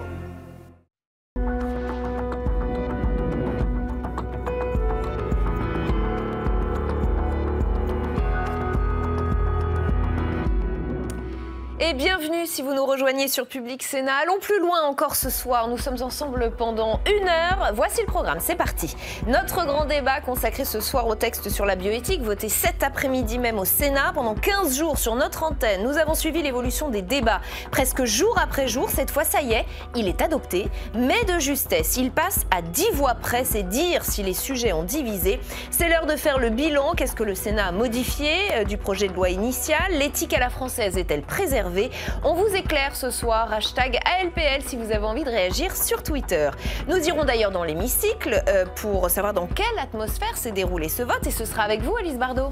Et oui, vous l'avez dit Rebecca, le Sénat vient d'adopter le projet de loi bioéthique de justesse et nous allons justement revenir sur les explications de vote des sénateurs. À tout à l'heure Alice, et puis nous irons en salle des conférences pour recueillir les réactions des sénateurs et des sénatrices. Ce sera à votre micro, Steve Jourdain. Oui, c'était donc très serré, mais c'est passé. Je serai avec Muriel Jourda dans un instant, sénatrice LR qui a voté contre donc ce texte bioéthique. À tout à l'heure Steve, mais d'abord notre match des idées spéciales municipales, comme tous les mardis. Confrontation de points de vue ce soir entre Jad Zahab et Nicolas Corato. On va s'arrêter d'abord sur la circulaire Castaner suspendue par le Conseil d'État vendredi dernier. Le ministre de l'Intérieur a revu sa copie et ça y est, il a tranché. Ce sont les communes de moins de 3500 habitants qui n'auront plus d'étiquette politique. C'est ce que demandaient les élus des petites communes. Alors pourquoi est-il allé si loin? Quelles conséquences de cet épisode pour l'exécutif, pour l'impact? Quel impact sur son image? Avant d'ouvrir le débat avec nos invités, les faits, les réactions avec Jérôme Rabier. Désavoué par le Conseil d'État, le ministère de l'Intérieur revoit sa copie sur la circulaire distribuée au préfet en vue des élections municipales. Alors que Christophe Castaner avait donné comme instruction de ne pas attribuer de couleur politique aux candidats dans les villes de moins de 9000 habitants, la nouvelle limite est fixée à 3500 habitants. Un seuil conforme aux demandes des associations d'élus locaux. Deuxième disposition clé modifiée, l'attribution de ces nuances politiques à des listes ayant reçu le soutien de La République En Marche. La première circulaire prévoyait de leur attribuer d'office une appellation divers centres, mais face au risque constitutionnel soulevé par le Conseil d'État, là aussi le ministère de l'Intérieur recule. Comme pour l'attribution divers droite ou divers gauche, il faudra une investiture en bonne et due forme et non pas un simple soutien pour se voir crédité de l'appellation, rebaptisée pour l'occasion Union du Centre. Troisième point censuré par le Conseil d'État, le classement à l'extrême droite des listes du parti Debout la France est lui aussi annulé. Malgré le soutien de Nicolas Dupont-Aignan à Marine Le Pen lors du second tour de l'élection présidentielle, les listes de son parti feront partie du bloc de droite. Après le tollé suscité par la première circulaire, le ministre de l'Intérieur promet désormais la transparence sur le sujet. La nouvelle circulaire sera diffusée publiquement, alors qu'elle était jusque-là simplement transmise au préfet. Et avec nous pour ce match des idées spéciales municipales, Jad Zahab, bienvenue. Vous êtes essayiste et président fondateur du Parlement des étudiants. Nicolas Corato, bienvenue à vous. Bonsoir. Vous êtes fondateur du think tank Place de la République. Merci à tous les deux d'être ici. Christophe Castaner, contraint par le Conseil d'État de revoir sa copie, de revenir au seuil de 3500 habitants. Jad Zahab, on a envie de se dire grosse perte de temps, grosse perte en crédibilité. Qu'est-ce qui s'est passé ? Très clairement, grosse perte de temps. Et si je peux me permettre, je crois que c'est la démonstration à tous ceux qui nous disaient qu'en France, la séparation des pouvoirs n'existe pas, ou à tous ceux qui nous disaient qu'en France, on est dans un régime autoritaire, eh bien, c'est la démonstration Vous voyez le verre à moitié qu'on a plein. bien une séparation des pouvoirs. Et si on peut lister ce qui s'est passé là dans la dernière semaine, on a le Conseil d'État qui a donné un avis négatif sur le projet de loi de retraite, on a le Conseil d'État qui a donné un avis négatif à M. Blanquer qui voulait revaloriser les pensions des enseignants. Dans le texte, ça n'était pas constitutionnel. On a le président de la République qui a donné un avis sur un procès en cours. Madame Halimi, la première présidente de la Cour de cassation, a fait un communiqué cinglant en 2 phrases disant l'indépendance des institutions. Et puis, on a le Conseil d'État qui a retoqué, j'allais dire, la majorité de cette circulaire Castaner. Alors, j'entends votre bilan très positif sur la séparation des pouvoirs. Moi, ce que je voudrais savoir, c'est qu'est-ce qu'a voulu faire Christophe Castaner ? Est-ce qu'il a voulu faire un coup politique ? Plus c'est gros, plus ça passe ? C'est ça la logique ? Oui, alors on dit souvent, j'ai plus en tête le nom du ministre qui disait, je crois que c'est M. Mitterrand d'ailleurs, pas ministre mais président de la République, qui disait plus c'est gros, plus ça passe. Charles Pasqua. Charles Pasqua, voilà, je ne suis pas certain que la référence soit flatteuse pour M. Castaner. Mais en l'occurrence, oui, effectivement, on a l'impression que le timing dans lequel intervient cette nouvelle circulaire, à quelques mois des élections municipales, il y avait une volonté peut-être de masquer le fait que le parti majoritaire n'a pas d'ancrage local et donc c'était peut-être une façon d'anticiper une défaite. Et si je peux me permettre pour conclure, ce qui me semble le plus marqueur dans cette circulaire, et ça a été très bien dit dans le petit rappel avant, c'est pas tellement la question des communes, c'est le fait qu'une liste pouvait être considérée comme union du centre si elle recevait simplement le soutien d'une liste. Or on sait qu'aujourd'hui le parti En Marche donne beaucoup de soutien à des listes, j'allais dire, d'anciens PS et d'anciens LR, ça fait très ancien monde d'ailleurs, de retrouver un peu notre clivage gauche-droite, et ça donnait l'impression effectivement qu'on voulait gonfler les rangs de ce qui peut-être sera un échec, on le verra au mois de mars. Nicolas Corato. Oui, j'avais peur qu'on soit d'accord, finalement on va avoir un désaccord. On ne l'est pas. Non, mais c'est très bien. Oui, peut-être sur l'équilibre des pouvoirs, simplement on voit qu'avec cette logique un peu du pas vu, pas pris, ce gouvernement a un problème avec les frontières de l'état de droit. Et qu'il va régulièrement taper sur la frontière en attendant de voir la réaction des institutions et de voir. Il teste. Il est dans le test permanent. Je dis l'inverse. Non, mais moi je pense que ça n'est pas bien de révéler l'équilibre des pouvoirs à l'occasion de ce genre de test et que l'exécutif devrait être un peu plus prudent et respectueux aussi des institutions. Le deuxième point de vue, c'est quand même l'ancien monde a appris à tous les hommes politiques qu'on ne tripatouillait pas les règles électorales avant des élections, voire même à quelques semaines des élections. Ça n'a jamais fonctionné. Et quand c'est passé, parce qu'il y a des réformes électorales qui sont passées avant les élections, et on s'en souvient tous, généralement, ça a conduit à des défaites cinglantes pour ceux qui s'y sont essayés. Des votes sanctions. Ouais, donc d'une manière très politicienne, puisque on retrouve quand même de vieilles recettes, je pense que c'est stratégiquement une erreur. Et puis enfin, moi, il y a quelque chose qui était très bien, qui apparaissait très bien dans votre petit sujet, c'est la difficulté pour la République En Marche de se politiser. C'est-à-dire qu'on voit bien que ce parti dont l'ADN, c'est quand même la dépolitisation, a du mal à se nommer lui-même et ne veut pas être nommé, voire même ne veut pas être placé. D'ailleurs, ce qui était très drôle dans la première circulaire, c'était quand même cette appellation divers-centre. Alors déjà, nous, le centre, on a du mal à le définir. Ça fait 50 ans que les politologues s'y essayent. Après, pour le coup, ne pas vouloir rentrer dans des cases et des étiquettes, ça peut être une demande de la population aussi. Oui, et d'ailleurs, l'élection d'Emmanuel Macron, d'une certaine manière, a confirmé une partie de ce désir de transgresser les étiquettes ou d'aller beaucoup plus loin. Et moi, je le regrette à titre personnel parce que je pense que la politique, elle naît, et la transparence en politique, elle naît du clivage. C'est-à-dire qu'à un moment, il faut dire qui on est, quel genre de politique on fait. Et que, moi, à tout vous prendre, la République En Marche aujourd'hui applique une politique que je qualifiais de droite et je pense qu'il serait intéressant pour eux une fois pour toutes, de faire leur aggiornamento sur ce sujet-là. Alors, je vous rejoins sur tout ce que vous avez dit sur la première partie. Vous allez me décevoir. De droit. Par contre, contrairement à vous, je ne crois pas que la politique, ce soit du clivage. Au contraire, c'est construire du consensus.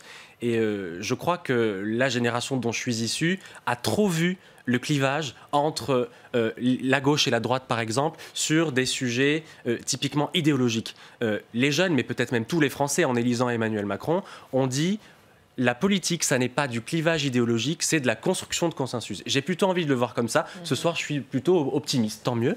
Donc je crois que vraiment, sur la vie politique de manière générale, c'est une bonne chose que le clivage s'efface. Sur les élections municipales, 75% des électeurs, c'était un sondage d'Elab il y a un an, disaient que les Françaises et les Français ne votaient pas en fonction du clivage, mais votaient en fonction du programme. Donc encore une fois... Et de la personne du maire. Voilà, vous mettez dans la position de devoir défendre le gouvernement, ce que je vais faire à mon corps défendant, le gouvernement essayait de prendre acte, j'allais dire, d'une dépolitisation certaine de l'élection. À noter néanmoins que cette circulaire, il ne s'agissait pas de gommer l'affichage électoral avant les élections, donc il ne s'agissait pas de fausser j'allais dire le vote, mais simplement d'interpréter, ce qui est tout à fait dommageable, je suis d'accord avec vous, et l'interprétation pour les journalistes. Mais encore une fois, important à mon sens de noter que c'est peut-être la seule élection en France où les électeurs ne se positionnent pas sur un clivage gauche-droite, et j'allais dire, c'est tant mieux, parce que c'est la seule élection où on peut avoir des listes. D'ailleurs, dans les communes de moins de 9000 habitants, on a très souvent des listes avec des gens de ce qu'on appelle la gauche, des gens de ce qu'on appelle la droite, des non-inscrits aussi, et c'est ça qui fait, à mon avis, l'Association des maires de France demandait le seuil de 3500, il ne demandait pas au-delà. Donc, non, clairement. Il allait bien au-delà. Un dernier mot, après on passe au deuxième thème. Non, mais alors d'abord, le consensus n'est pas réservé à une génération, vous verrez. Moi aussi, j'ai été jeune et j'ai mis de l'eau dans mon vin depuis, en pensant que je n'étais pas le premier à avoir les mêmes idées que mes aînés. Sur l'idée du consensus, oui, vous avez raison, effectivement, c'est intéressant, le consensus est même souhaitable. On ne peut pas dire quand même que depuis 2 ans, on vive dans un consensus généralisé dans ce pays. Moi, je n'ai pas vu 2 ans de consensus. J'ai même plutôt vu les 2 ans les plus clivés idéologiquement depuis des années dans ce pays. Sur l'aspect local, c'est pas parce que vous êtes au niveau local que les clivages politiques n'ont pas un intérêt. On le voit. C'est pas la même chose de gérer une ville en mettant le paquet sur la politique sociale qu'en mettant le paquet sur l'investissement économique. Je ne dis pas que l'un est contraire à l'autre. Je dis qu'il y a des choix politiques qui sont faits, y compris sur les impôts locaux. Et ça touche toutes les communes, y compris les plus petites. Donc on est nécessairement à un moment sur les choix politiques. Et puis sur la dépolitisation quand même, parce que moi je veux bien qu'on traite la dépolitisation comme un atout, quelque chose qui nous tomberait du ciel et qui serait un peu miraculeux. Mais quand on dépolitise tout, quand on fait plus de politique au Parlement, quand on fait plus de politique au gouvernement, quand on fait plus de politique dans les élections, où elle se fait la politique? Elle se fait dans la rue. Et ce qu'on voit aujourd'hui, c'est quand même la politique qui est descendue dans la rue et qui n'est plus dans les institutions.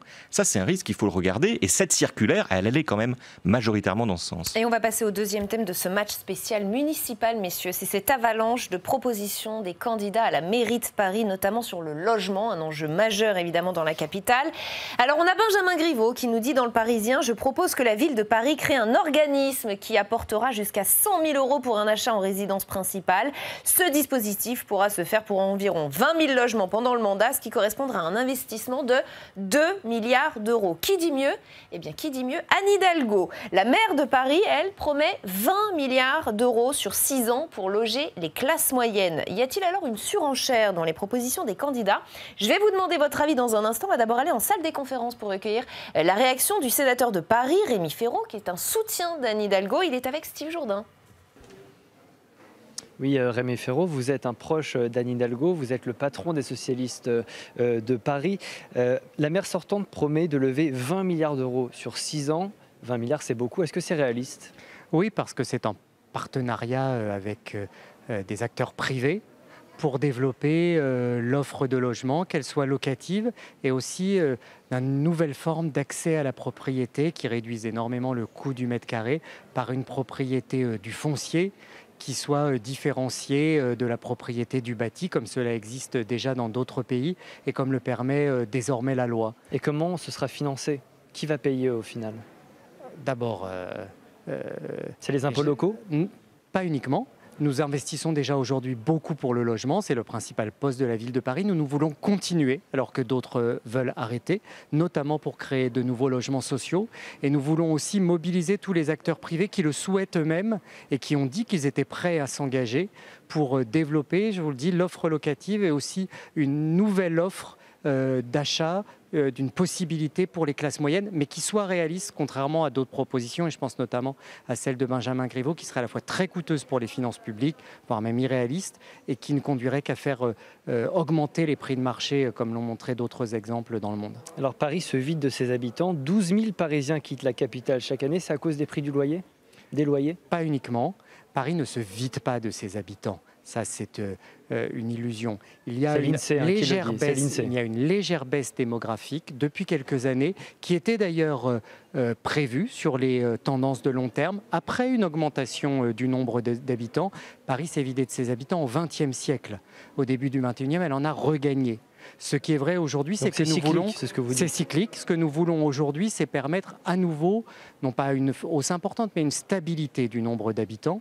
Et surtout une diversité sociologique. S'il n'y a pas une action volontariste, et pour ça c'est la gauche qui peut seule le porter, parce qu'elle est la seule à vouloir le porter, s'il n'y a pas une action politique déterminée, alors il n'y aura plus de possibilité, notamment pour la classe moyenne et aussi pour les plus modestes, de se loger à Paris. Voilà pourquoi nous voulons faire du logement social et agir sur le logement privé.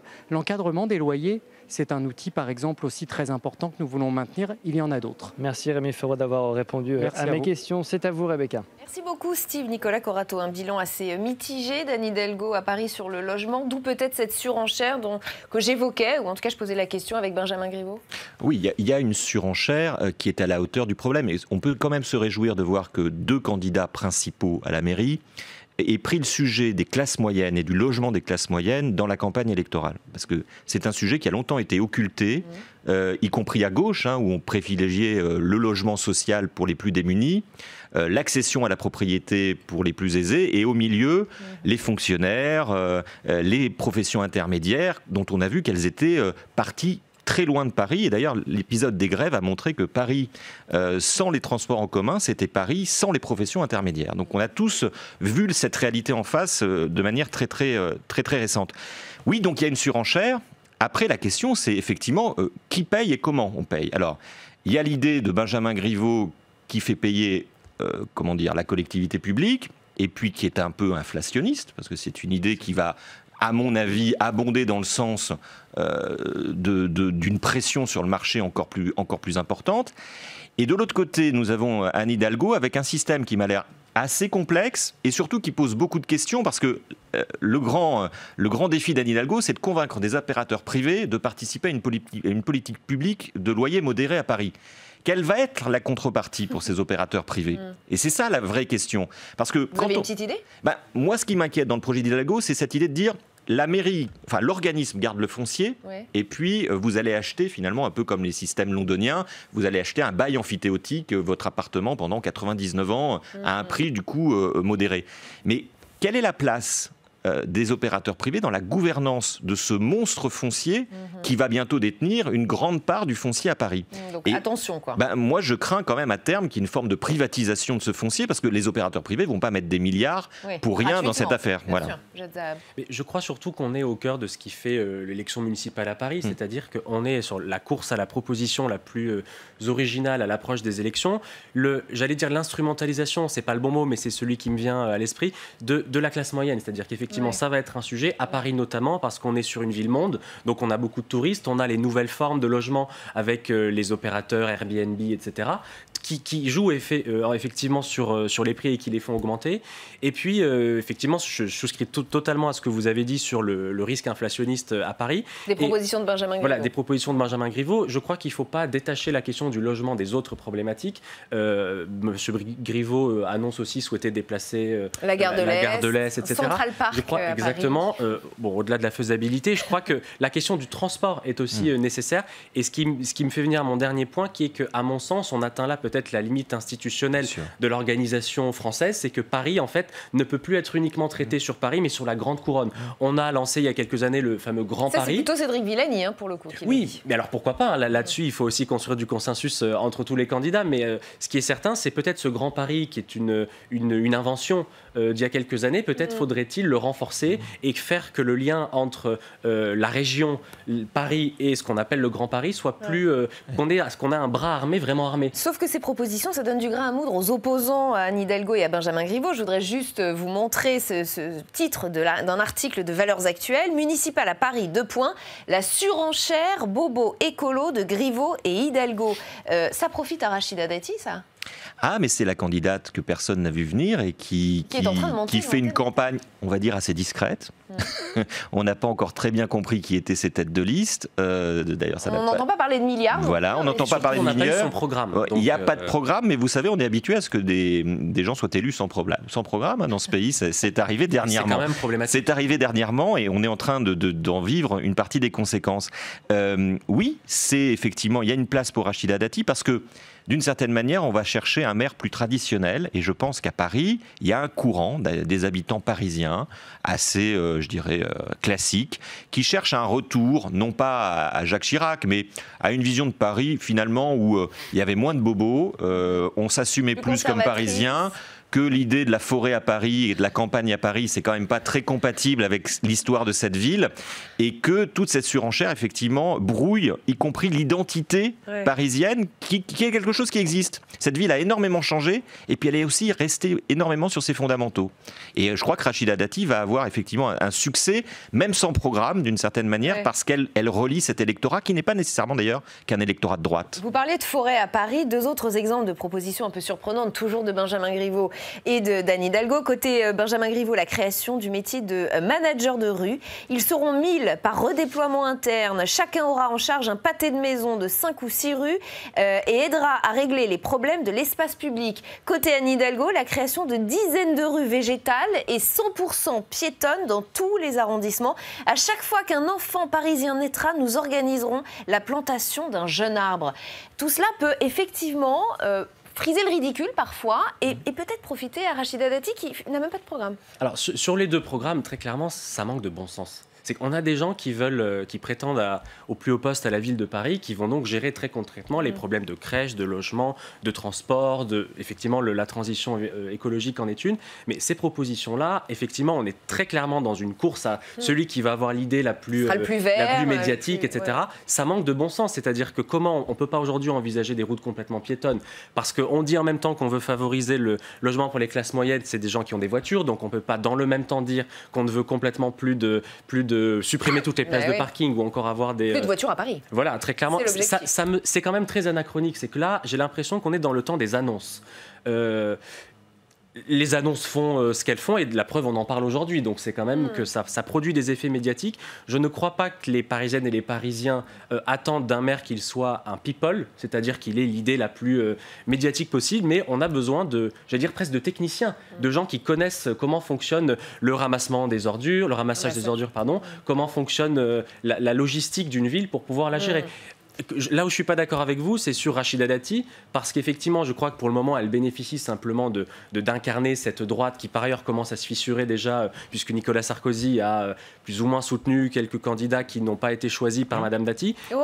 Et je m'inscris complètement en faux contre la vision qui fait dire que quand on n'a pas de programme, on peut être élu. Donc je reviens, je sais que vous évoquiez, je crois lire dans vos propos, vous parliez de M. Macron qui a été élu. C'est vous qui y pensez. Voilà, et je ne peux pas vous laisser dire ça, parce qu'on ne peut pas laisser croire qu'en France, on a des élections avec des gens qui n'ont pas de projet. Il y avait un projet, il y avait un certain nombre d'ambiguïtés. Alors ça, peut-être, je peux vous le laisser, mais j'ai du mal à croire, en tout cas, j'espère, je formule le vœu et j'appelle tous les téléspectateurs de Public Sénat qui votent à Paris à ne pas choisir des candidats qui n'ont pas de programme. Donc voilà, là-dessus, Rachida Dati, elle va forcément sortir du bois à un moment ou à un autre avec un projet. Et peut-être elle aussi avec des milliards et des forêts dans Paris. Par exemple.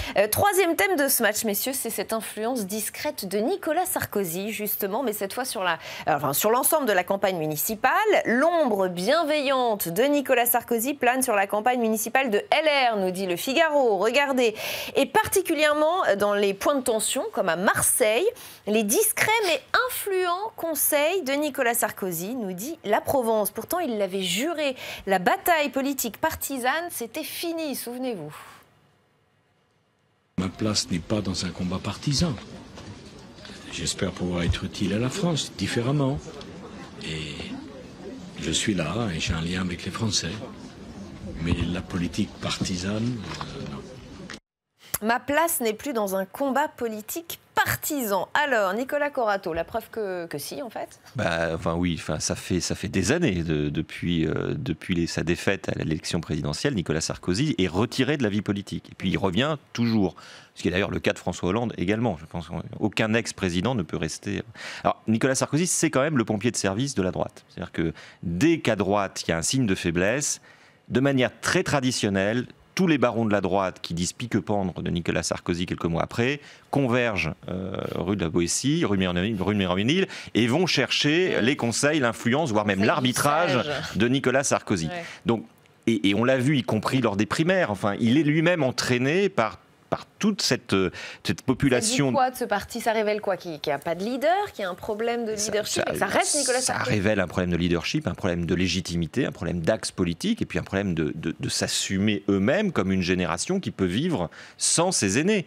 Nicolas Sarkozy, encore une fois, n'a pas eu un bilan de président de la République complètement qui fait qu'on le regrette à droite, mais il reste structurellement la dernière référence de droite, la dernière référence de victoire à droite, de grande victoire à droite, derrière laquelle court toute la droite. Ce qui est très gênant avec Nicolas Sarkozy, c'est que en même temps, puisqu'il est devenu adepte du en même temps, il conseille ses anciens amis de droite et il cultive une proximité avec l'actuel président de la République. Alors, je pense que ça lui est très utile à lui, mais ça doit donner un peu le tournis à ses fidèles et aux barons de la droite qui ne savent plus véritablement quel est le conseil qu'ils vont chercher quand ils leur conseillent, par exemple, comme à Marseille, de prendre telle solution plutôt qu'une autre. Voilà, moi je pense que... Mais vous avez bien raison de dire ça, parce que dans le Figaro en off, un élu LR assez influent a confié ceci. Nicolas Sarkozy met les mains dans le cambouis pour les municipales, il veut être utile à la victoire de la droite. Il a pu donner l'impression à un moment de se rapprocher d'Emmanuel Macron, mais depuis l'élection de Christian Jacob, il nous envoie des signaux positifs. Non, mais écoutez, je crois qu'il y a deux plans. Le premier, c'est l'aspect partisan où Nicolas Sarkozy reste un homme de droite.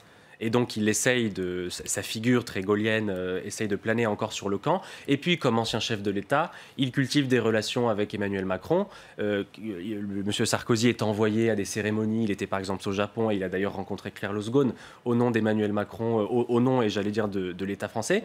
Et Emmanuel Macron dit d'ailleurs que François Hollande n'a pas voulu avoir ce type de relation avec lui, mais que s'il avait voulu, ça aurait pu fonctionner. Oui. Mais donc très clairement, je crois qu'il faut distinguer les deux. Et puis, un dernier élément. Si on pose aujourd'hui la question aux Françaises et aux Français, savez-vous qui est aujourd'hui le chef des Républicains? Je crois que moins d'une personne sur 10 répond Christian Jacob, qui est l'ancien président du groupe à l'Assemblée. Alors paradoxalement, il y a une jeune génération qui naît chez les LR à l'Assemblée, des députés qui arrivent à être constructifs sur un certain nombre de sujets et qui dépassent un peu les clivages. On a parlé tout à l'heure de la loi bioéthique qui a été votée au Sénat à l'Assemblée. Ça avait été l'occasion pour une jeune génération de sortir un peu du clanisme qui était celui de la droite sur ces sujets-là. Il y a une génération, mais alors... Peut-être monsieur dirait que c'est une mauvaise chose parce que monsieur Emmanuel Macron a, en marche, j'allais dire, a gommé le clivage gauche-droite. Nicolas Sarkozy, il représente le clivage gauche-droite. Et c'est très drôle d'ailleurs de voir que dans le même temps, Ségolène Royal réapparaît, et j'allais dire pour essayer de réenchanter le Parti socialiste, ou en tout cas ce qu'elle croit être les plus belles heures du Parti socialiste. Monsieur Le Drian a lancé la semaine dernière un mouvement avec Olivier Dussopt sur, j'allais dire, les élus locaux de gauche. Donc, si j'étais cynique, je dirais l'ancien monde est en train d'essayer de prendre sa revanche. Si j'étais plutôt optimiste, je dirais que quand on a été un ancien président, ça me semble normal qu'on ait du mal à quitter. On donne des conseils. Après, si ces conseils arrivent dans la presse, c'est que certains pensent qu'ils peuvent faire basculer l'élection, et ça, on le verra au mois de mars. Najat Vallaud-Belkacem aussi semble revenir dans ces municipales. C'est vrai que c'est le retour du clivage droite-gauche. Les figures de droite et de gauche. Moi, j'ai une vision un peu différente, parce que pour moi, le gouvernement actuel étant de droite, j'ai pas vu partir le clivage avec l'élection. Je pense que l'union de la droite, elle est réalisée aujourd'hui autour d'Emmanuel Macron. Et que le projet qui est en train d'être déroulé est un projet de droite. Bon, avec un peu de sociétal pour donner quelques gages à ce qui reste de l'aile gauche de la majorité présidentielle. Mais pour moi, le clivage n'a jamais disparu. En fait, il a été juste... C'était un artifice de campagne. Le « et en même temps » était un artifice. Non, on voit de toute façon... On a un problème de personnel politique. C'est-à-dire que ce qui s'est passé en 2017 ne suffit pas, et en tout cas n'a pas suffi à renouveler complètement la classe politique. Et on le voit au niveau des élus locaux et de toute la difficulté, notamment de la République En Marche, de trouver des cadres, de trouver des élus, de trouver des candidats et de construire un vrai parti, puisque un vrai parti en France, mais c'est très ancien monde, c'est un parti qui vit aussi avec des élus locaux, ne serait-ce que financièrement. Ça, c'est un sujet qu'on aborde assez peu, mais le grand enjeu pour la République En Marche, c'est de pouvoir avoir des financements pérennes qui ne tiennent pas uniquement sur ces parlementaires, même très nombreux, mais dont on sait effectivement que ce n'est pas ça qui constitue la force financière d'un parti. Donc effectivement, on voit rejaillir des personnalités de l'ancien monde parce qu'il y a de la place, parce qu'il y a de l'espace, et parce que la République En Marche, qui est la majorité actuellement, ne prend pas tout cet espace, ne peut pas le prendre, ou n'a pas voulu, pour des raisons stratégiques que moi je peux parfaitement comprendre, n'a pas voulu le prendre.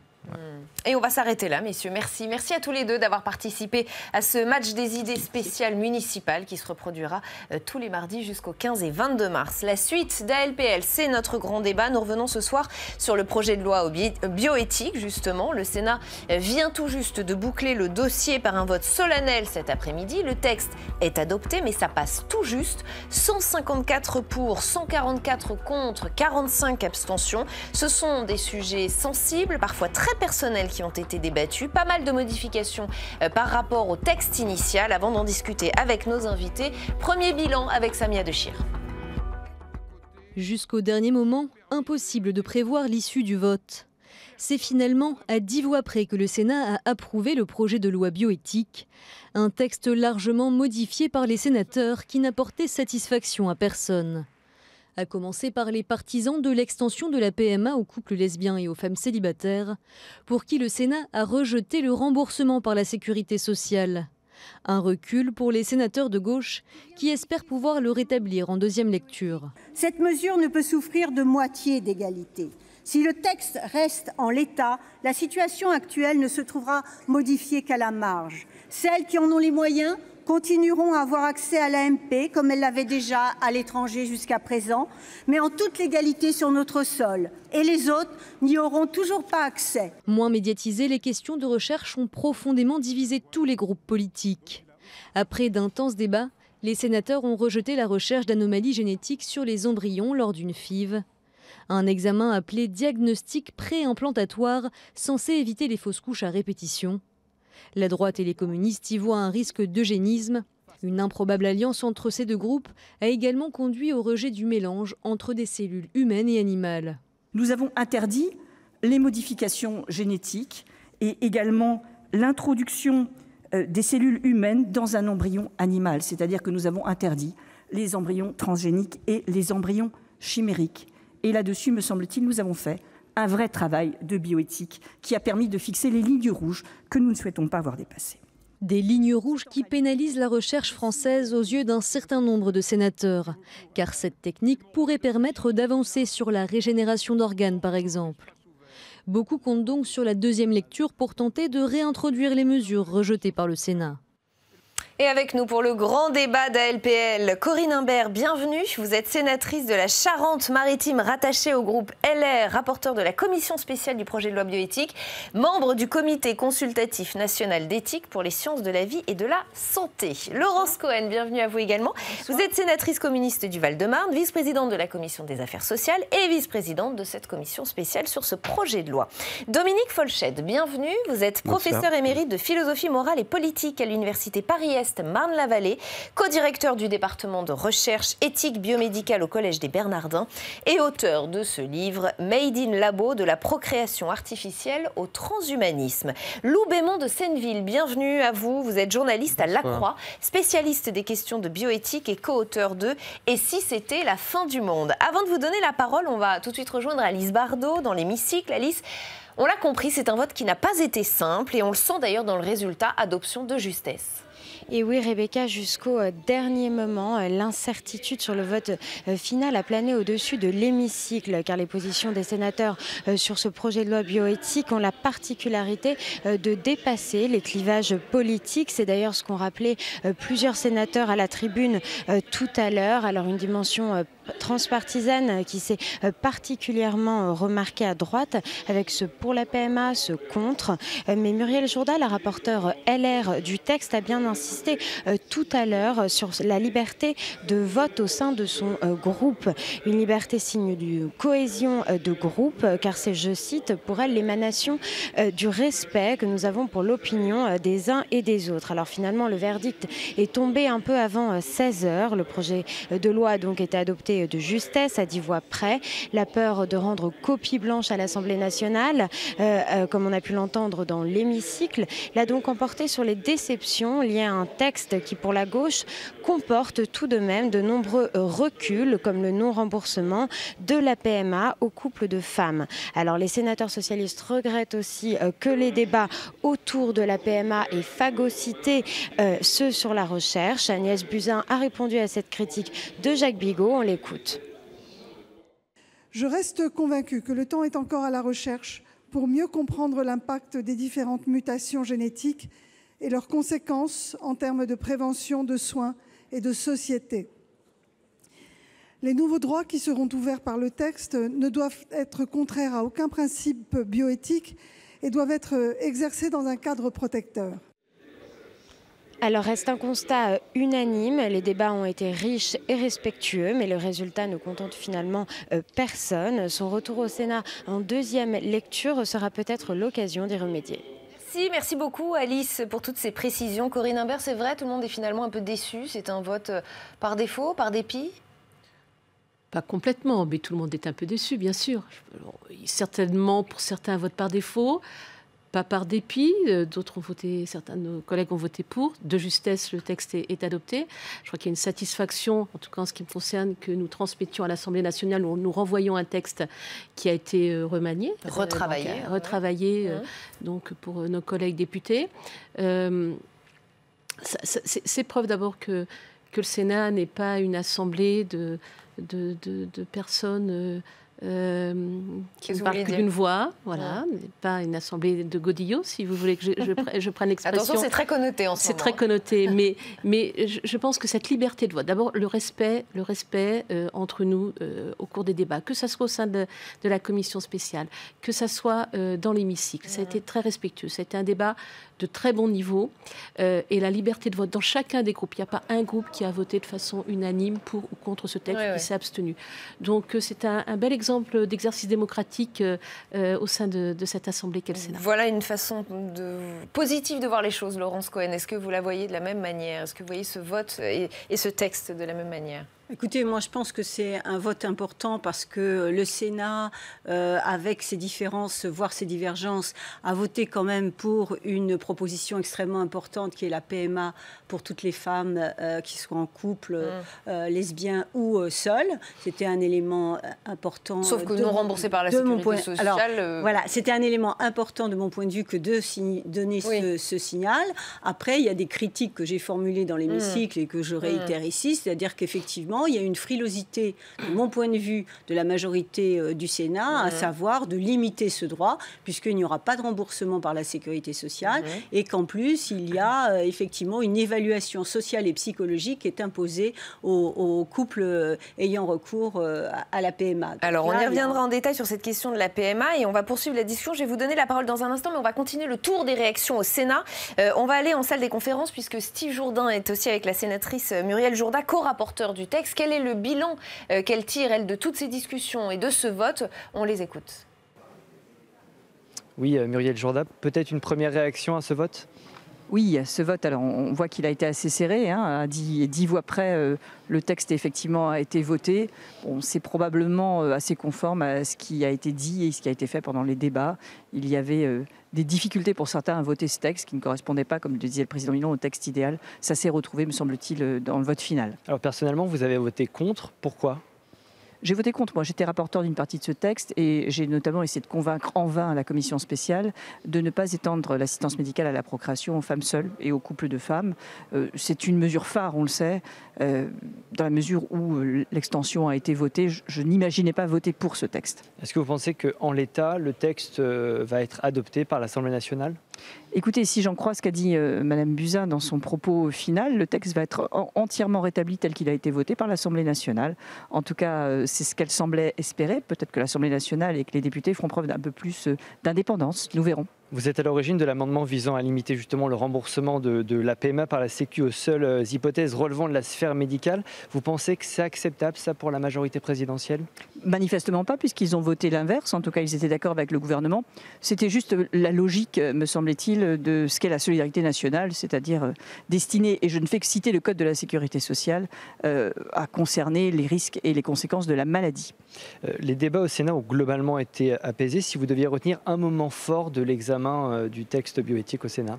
Je crois que le moment que tout le monde a trouvé le plus fort, sans doute parce que nous nous sommes beaucoup exprimés sur ce point, a été la discussion sur le transfert de l'embryon post-mortem, qui a vraiment permis à tous de s'exprimer et parfois à certains de changer d'opinion, je n'ose pas dire de conviction, parce qu'on avait des opinions là-dessus et beaucoup de doutes. Et ça a été un moment de débat assez important, oui. En quelques mots, si vous deviez analyser finalement ces 10 jours, ces 15 jours d'examen au Sénat, est-ce qu'il y a une droite, est-ce qu'il y a une gauche sur ces questions de bioéthique ? Alors, évidemment, les avis ont été transpartisans. Malgré tout, je pense qu'on retrouve clairement des opinions majoritaires dans les groupes. Et il y a bien une droite et il y a bien une gauche. Mais c'est vrai que nous n'avons pas retrouvé les distinctions tout à fait habituelles, même si majoritairement elles se sont exprimées. Merci beaucoup, Madame Jourda, d'avoir répondu à mes questions. C'est à vous, Rebecca. Merci beaucoup, Steve. De très bonnes questions posées par Steve et que je vais peut-être vous renvoyer, Loubet-Monsenneville. Et effectivement, un texte qui, a priori, sera quand même bien remodifié à l'Assemblée nationale et un vrai clivage gauche-droite qui existe bel et bien encore sur les questions de bioéthique. Ah oui, le clivage gauche-droite, il existe sur les questions de bioéthique, même si il n'y a pas d'opposition frontale. C'est-à-dire que sur un certain nombre de sujets, comme des sujets de recherche sur l'embryon chimère, sur la transgénèse des embryons à des fins de recherche, il y a pu avoir des convergences, d'ailleurs assez inattendues, entre le groupe communiste et la droite de l'hémicycle, pour des raisons assez différentes, d'ailleurs comme l'a dit Laurence Cohen tout à l'heure à la tribune. Une dénonciation aussi très large de la marchandisation sur des fondements idéologiques assez différents. Ce qui est sûr, c'est que le texte va rebouger à l'Assemblée nationale. La ministre l'a annoncé. Et on voit bien que là, le match qui va se jouer est le match retour à l'Assemblée, avec la deuxième lecture qui après reviendra au Sénat, et sûrement un texte qui ira après en commission mixte paritaire, où chacun va essayer d'avancer ses billes avec très peu de chances d'accord, j'imagine, très peu de chances que cette commission mixte paritaire soit... Il y a plusieurs manières de voir les choses. Le gouvernement a tout intérêt à conclure un accord assez rapidement en CMP. Sinon, le texte va à nouveau traîner et il risque d'entrer dans la campagne de la présidentielle qui va démarrer à l'automne, 18 mois avant la présidentielle. Et donc, il a tout intérêt à demander à chaque assemblée de faire un effort, de faire un geste pour arriver à une CMP conclusive. Vous entendez, mesdames les sénatrices, les conseils du spécialiste. Dominique Folchette, historiquement, ce sont toujours des lois extrêmement sensibles qui font appel à l'intime, y compris à l'intime du législateur, qui peut-être n'est plus un responsable politique lorsqu'il vote et lorsqu'il étudie ces questions. Alors, ma position en tant que philosophe, puisque le saint patron de tous les philosophes est Socrate, qui a été réputé être un enquiquineur de premier ordre. Donc je vais jouer le rôle à ma manière de Socrate, c'est-à-dire un enquiquineur, en vous disant, bon, c'est bien gentil tout cela. J'ai lu avec beaucoup d'intérêt une bonne partie des échanges qui ont eu lieu au Sénat. Et mesdames les sénatrices ici présentes, je vous félicite, parce que c'était de très haute tenue. Et je crois qu'un mot malheureux de la ministre Agnès Buzyn, face en réplique à l'avis de l'Académie de médecine sur l'affaire des doutes que l'Académie avait sur l'absence de père, elle a dit c'est un avis daté. Eh bien je dis, je la prends au mot, prenons date. Et dans 20 ans, eh bien on reverra peut-être les débats et on dira tiens, un tel avait prévu ceci, un tel avait prévu cela, d'autres n'ont rien vu passer. Et ma foi, on pourra peut-être juger parce que Nous avons affaire à un processus qui fait que ce qui se débat en France, je ne veux pas du tout mépriser les débats de l'Assemblée, des deux assemblées. Si vous voulez, ça revient à mettre un baobab mondial dans un pot de fleurs, d'en couper un certain nombre de feuilles, de branches qui paraissent vraiment exorbitantes, mais en réalité, c'est le pot de fleurs qui va éclater. Parce que si on regarde ce qui se passe dans le monde, tout ce qui, pour l'instant, est refusé, ou plus ou moins accepté, ou modifié... Bien encadré quand même, déjà. Bien encadré. Oui, mais qu'est-ce que vous voulez que ça fasse? Face à la puissance américaine, dans laquelle, depuis 1997, le post-mortem est autorisé. À la suite de la guerre en Irak, le sperme des soldats morts pouvait être récupéré. 2 ans après, le choix du sexe est autorisé, légalisé. Et un certain nombre de femmes vont aujourd'hui à l'étranger, même en Europe, pour avoir le choix du sexe. Alors moi, je pense qu'on peut toujours faire quelque chose en France. On dira, bon, il y a ceux qui vont être à l'intérieur du système encadré, mais les limites vont vite être franchies. Je vous parie que dans 7 ans, la loi à refaire va repousser à nouveau les limites. Pourquoi? Parce que les arguments qui ont été utilisés aujourd'hui en disant il y a des choses qui se font à l'étranger, donc ça coûte, eh bien, il faut que ça soit gratuit pour un certain nombre de femmes ici. Cet argument ne tiendra pas, il est déjà dépassé. Laurence Cohen. Moi, je ne partage pas ce qui vient d'être dit sur le fait que finalement, on serait impuissante et impuissant. Donc finalement, on est dans une société, effectivement, que moi je combats, qui est une société capitaliste et patriarcale. Et sous prétexte que ça existe dans une autre partie du monde, il faudrait finalement se dire qu'en France, c'est inéluctable. Moi, je ne suis pas du tout d'accord avec ça. Je pense que justement, au niveau du Sénat, on a essayé d'apporter une parole qui est une parole à la française, je dirais, avec une éthique. On parle d'une éthique à la française. Une éthique à la française. On a été divers, partagés, etc. Mais comme vous le soulignez, les débats étaient vraiment de très haut niveau. Et ça a été extrêmement intéressant, ce qui d'ailleurs nous a permis, et moi je l'ai dit dans l'hémicycle et je le redis ici, j'ai pu changer de position, de point de vue, notamment sur la PMA post-mortem, à l'occasion d'auditions, et notamment celle du professeur Friedman. Donc, et il y a eu aussi des bougées à l'intérieur de l'hémicycle parce qu'on s'est respecté tout en ayant des désaccords, des divergences qu'on a exprimées les uns et les autres. Mais moi, je pense qu'on peut avoir effectivement une spécificité et on peut la défendre et la porter parce que sinon, alors tout est ouvert et je pense que il n'y a plus rien à faire. On n'a pas besoin d'avoir d'assemblée finalement. On n'a qu'à prendre Trump comme président et voilà. Et là, on va à volo. Enfin, je veux dire, c'est pas du tout. Je ne veux pas dire que nous ne sommes pas en désaccord. Je comprends qu'on puisse vouloir faire des lois et à ce moment-là, ce qui est vrai, c'est qu'on peut décider de limiter les dégâts. Ce que vous tentez de faire, je le reconnais tout à fait.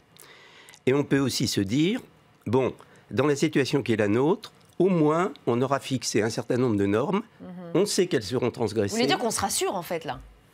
Non, pas simplement vote des lois, que le législateur vote, encadre, mais que finalement... On va créer des limites à partir desquelles, comme disait Pierre Dac, il n'y aura plus de bornes, et réciproquement.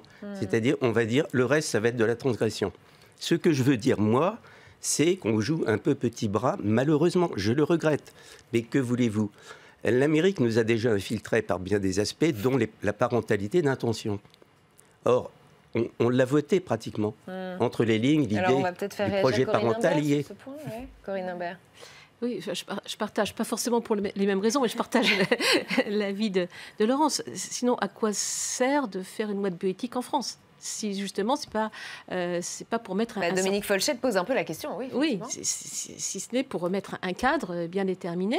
Alors peut-être que c'est pour nous rassurer, mais il me semble que on n'est pas la première loi la révision des lois de bioéthique dans notre pays.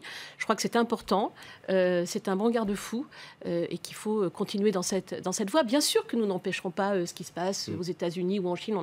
Nous n'avons pas cette prétention-là, mais on est aussi là pour informer nos concitoyens. Comment ? Pas cette envie, surtout. Et pas cette envie.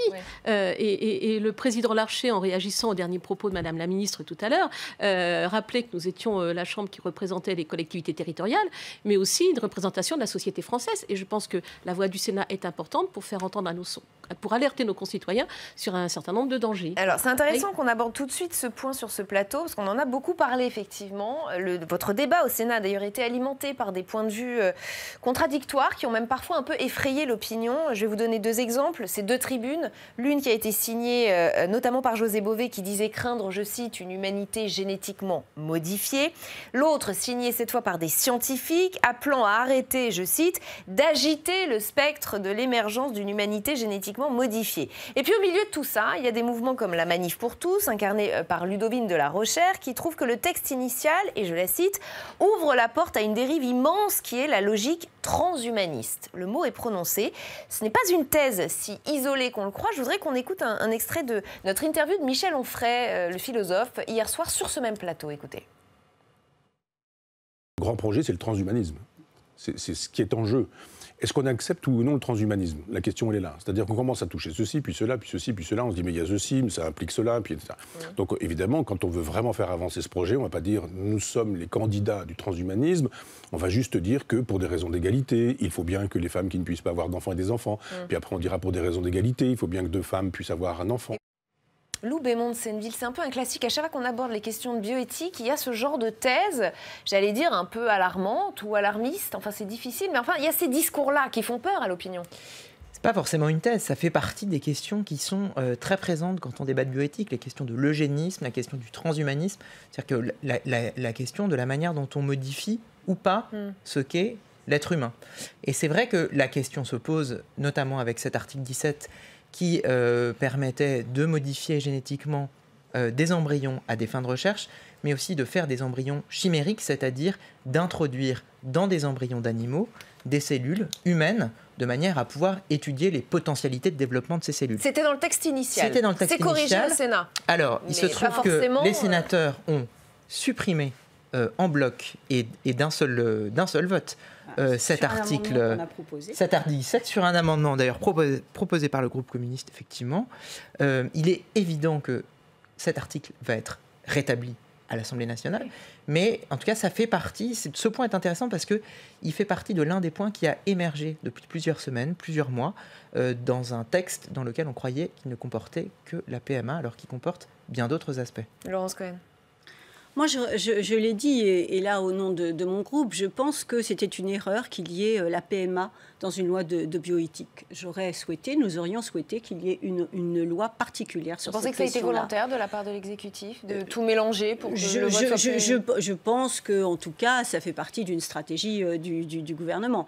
Mais moi, je pense que c'est dommageable. D'ailleurs, pourquoi? Parce qu'on voit bien que le débat ne porte que sur cette question, je l'ai dit, qui est importante, mais qui n'est pas la seule. Moi, je regrette que, du point de vue de la recherche, la majorité du Sénat n'ait pas été plus audacieuse sur ces questions de recherche qui auraient mérité effectivement un approfondissement, un débat, etc. C'est-à-dire qu'on aille un petit peu plus loin, qu'on autorise plus de choses. Il y a eu justement, au niveau de la commission spéciale, il y a eu des choses intéressantes qui ont été proposées et qui n'ont pas été suivies par la majorité du Sénat. Et du coup... Pourquoi? Par peur de l'eugénisme? On est en plein dedans. Je pense que si vous voulez... Enfin, là, je donne mon opinion très rapidement. C'est-à-dire qu'autant nous avons porté la suppression de l'article 17 par rapport aux embryons chimériques, comme ça a été souligné, autant je pense qu'il aurait fallu réfléchir davantage sur la limite qu'il y a entre finalement la recherche sur un projet médical donné, qui, à mon avis, aurait mérité d'être approfondi. Et là, c'est un point de vue qui n'est pas obligatoirement unanime dans mon groupe. Et je pense particulièrement au diagnostic pré-implantatoire. Voilà. Et je pense que là, il y a besoin de continuer à réfléchir. Et ce qui m'a frappé, moi, c'est que dans les auditions, et je terminerai là-dessus, dans les auditions des professeurs, des chercheurs, etc., ils nous demandaient quand même de laisser une certaine liberté pour qu'ils puissent avancer. Qui n'a pas été laissé, là, peut-être. Corinne Imbert. Oui, tout à fait. Je crois quand même que la commission spéciale, au moins, avait été assez audacieuse en matière de recherche. C'est-à-dire que, par dérogation, la possibilité de recherche sur l'embryon jusqu'à 21 jours, alors qu'il y a un consensus international à ce jour qui est à 14 jours et que le gouvernement était fixé sur ces 14 jours. Donc, nous avons été au-delà de ce que proposait le gouvernement. Sur le diagnostic préimplantatoire, avec recherche d'anomalies chromosomiques, où le débat s'est énormément focalisé sur la trisomie 21, alors qu'il y a d'autres sujets avec la trisomie 13, la trisomie 18, pour lequel il y a une durée de vie quand l'enfant naît qui est très très courte. Les enfants décèdent très rapidement. Donc les débats ont été déplacés. Et en fait, la difficulté, à chaque fois, c'était d'expliquer de quoi nous parlions. Nous avons remis le double diagnostic préimplantatoire aussi, quand l'enfant qui naît est compatible avec son aîné qui est malade puisse le sauver. Bref, le Sénat, sur ces volets-là, a été au-delà de l'Assemblée nationale. Donc nous n'avons pas joué petit bras. Effectivement, la difficulté, ça a été j'ai échoué au moins sur le DPIA. C'était de Essayons de ne pas être trop technique. Pardon. C'était de convaincre et d'avancer sur ces points qui sont importants quand on est dans le cadre d'un projet de procréation médicalement assistée, de PMA, dans le cadre d'une fécondation in vitro, et dans le cas de quelques embryons et lequel on peut implanter pour qu'on donne le plus de chances au couple d'avoir un bébé. On ne promet pas le bébé parfait, c'est pas ça. C'est pas de l'eugénisme. C'est pas de l'eugénisme. Et juste toute la difficulté de ce texte, dans le respect, j'allais dire, de la personne humaine, tel que le dit le Code civil, dans le respect des principes éthiques, c'était de sortir de ce débat passionnel et de ce débat sur l'eugénisme. Sans grand projet transhumaniste derrière, voilà. Dominique Folched. Oui, alors Onfray a raison parce que en plus, comme dirait Dupont et Dupont, c'est mon opinion et je la partage puisque c'est la thèse de mon livre. C'est une thèse que l'AMP en l'état est la porte ouverte au transhumanisme pour une raison simple que Jacques Testard le premier a énoncé. On a accès à l'œuf et à l'embryon. Et donc, tout est possible du moment que la technique le permet. Alors, vous parlez de génie. Tout est possible et tout est permis par le législateur. Voilà. Là, vous avez tout à fait raison. Vous avez tout à fait raison. On peut toujours essayer d'endiguer. Mais si on s'élève, disons, en regardant ce qui se passe à l'étranger pour l'instant et ce qui va se passer, disons, d'ici une vingtaine d'années, parce qu'il y aura un retour arrière. Il faut compter sur la population. C'est comme pour les OGM. Il y aura un José Bové dans 20 ans qui nous dira « vous avez été un peu fou ». Il ne faut pas oublier que transhumanisme, c'est exactement l'équivalent d'eugénisme. C'est un mot qui a été inventé par Julian Huxley, le frère d'Aldous Huxley, pour dire « l'eugénisme n'a pas la cote, je souhaite l'eugénisme, mais on va le rebaptiser de manière plus acceptable, ça s'appelle transhumanisme ». Donc, il ne faut pas se faire d'illusions, c'est la même chose. Et c'est une chose qui est payée par les GAFA. Google, Amazon et tous les autres subventionnent. Mais vous faites une enquête. Deux femmes de loi sur ce plateau qui vous disent non, on encadre et on révise ça très régulièrement. Mais pas du tout, parce que quand on fait une enquête, et j'ai fait une enquête, et plein de gens ont fait des enquêtes, des journalistes de plusieurs magazines, ce sont les GAFAM qui subventionnent le transhumanisme. Google paie les transhumanistes, paie les laboratoires qui le préparent. Et donc, ça, ce sont des faits. Donc il faut le savoir. Alors je ne dis pas que le transhumanisme va réussir à nous rendre immortels. Le transhumanisme, dans ses projets fous, c'est l'arnaque du siècle. Mais en attendant, ils font des choses qui permettent, comme ils se disent, de modifier l'homme à la marge, ce qu'ils appellent augmenter. Mais alors vous pensez que la France et les députés et les sénateurs sont des petits pantins qui, malgré eux, obéissent aux GAFA? C'est le village d'Astérix. C'est ça la thèse? Pas ça, ils sont fous les Romains. Loubémont de Senneville. Est-ce que ce qui est évident, c'est que oui, il y a un certain nombre aux États-Unis de GAFA qui travaillent sur des questions de transhumanisme et à travers la question de la mort de la mort, notamment Google, qui travaille beaucoup sur ces questions-là. Donc ça, c'est vrai? Oui, bien sûr. Oui, il y a un certain nombre de recherches aux États-Unis qui sont menées sur ces questions-là et sur l'augmentation de la personne humaine, l'augmentation des êtres humains. Après, de là à faire un lien avec cette loi de bioéthique, c'est vrai que c'est un thème qui finalement a été assez peu présent dans les débats et qui est assez peu venu sur les bancs des deux hémicycles où j'ai suivi les débats de très près. Mais pourquoi? Par naïveté ou parce que vous dites, nous, on encadre bien les choses, Laurence Cohen? Non, ce n'est pas une histoire de bien encadrer les choses. Je pense que là, on met le doigt sur la société dans laquelle on est. ça serait hypocrite, stupide de dire qu'on n'est pas dans une société de profit. Et effectivement, il y a des labos qui veulent gagner de l'argent, et ça, c'est clair. D'où l'importance, justement, d'encadrer par la loi, d'où l'importance de défendre le service public, de défendre les laboratoires publics, et d'où aussi l'importance de savoir où on place le curseur et quel est le débat. Par exemple, quand j'entends la rapporteure dire qu'elle a souhaité ne pas rembourser... Muriel Jourda, elle a souhaité ne pas rembourser la PMA parce que ça n'est pas pour des raisons médicales et que la sécurité sociale ne rembourse que les problèmes médicaux, eh bien je m'inscris en faux. Est-ce que la grossesse est un problème médical ? Et pourtant, il y a une prise en charge de la grossesse. Donc, je ne vois pas pourquoi il n'y aurait pas une prise en charge de la PMA à partir du moment où on ouvre un droit, c'est-à-dire qu'on reconnaît l'égalité entre les couples, quels qu'ils soient, les couples hétéros, les couples lesbiens et les femmes seules. Donc, il faut ouvrir les mêmes droits. Voilà. Donc, il y a des choses comme ça à redéfinir. On a apporté un certain nombre de choses au niveau de la loi. Je pense que ce qui est important, et on l'a tous dit là sur tous les bancs, c'est qu'une loi de bioéthique n'est pas figée dans un temps très long. Il va falloir la revisiter, il va falloir rediscuter. Moi, j'ai trouvé personnellement que la ministre a été extrêmement maladroite. De dire devant le Sénat que finalement ça va être revisité comme elle le souhaite, etc., c'était carrément nous dire que finalement on pouvait toujours dire ce qu'on voulait. C'était très maladroit pour vous. Très maladroit et très mal accepté, quels que soient les bancs.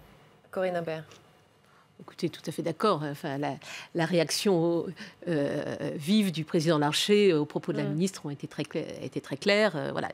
Et une réaction à ce que disait Dominique Folchette, peut-être. Est-ce que vous avez le sentiment de suffisamment encadrer, de ne pas vous plier? Est-ce qu'il peut-être est la tendance mondiale qui serait ce transhumanisme? Vous savez, avec un texte comme ça, on apprend vite l'humilité. Nous l'avons fait dans le respect, comme je vous le disais tout à l'heure, du corps humain qui est inscrit dans le Code civil, le respect des principes éthiques. C'est le Conseil d'État qui disait qu'une révision des lois de bioéthique est un parcours semé d'embûches, évidemment, et je partage cette appréciation.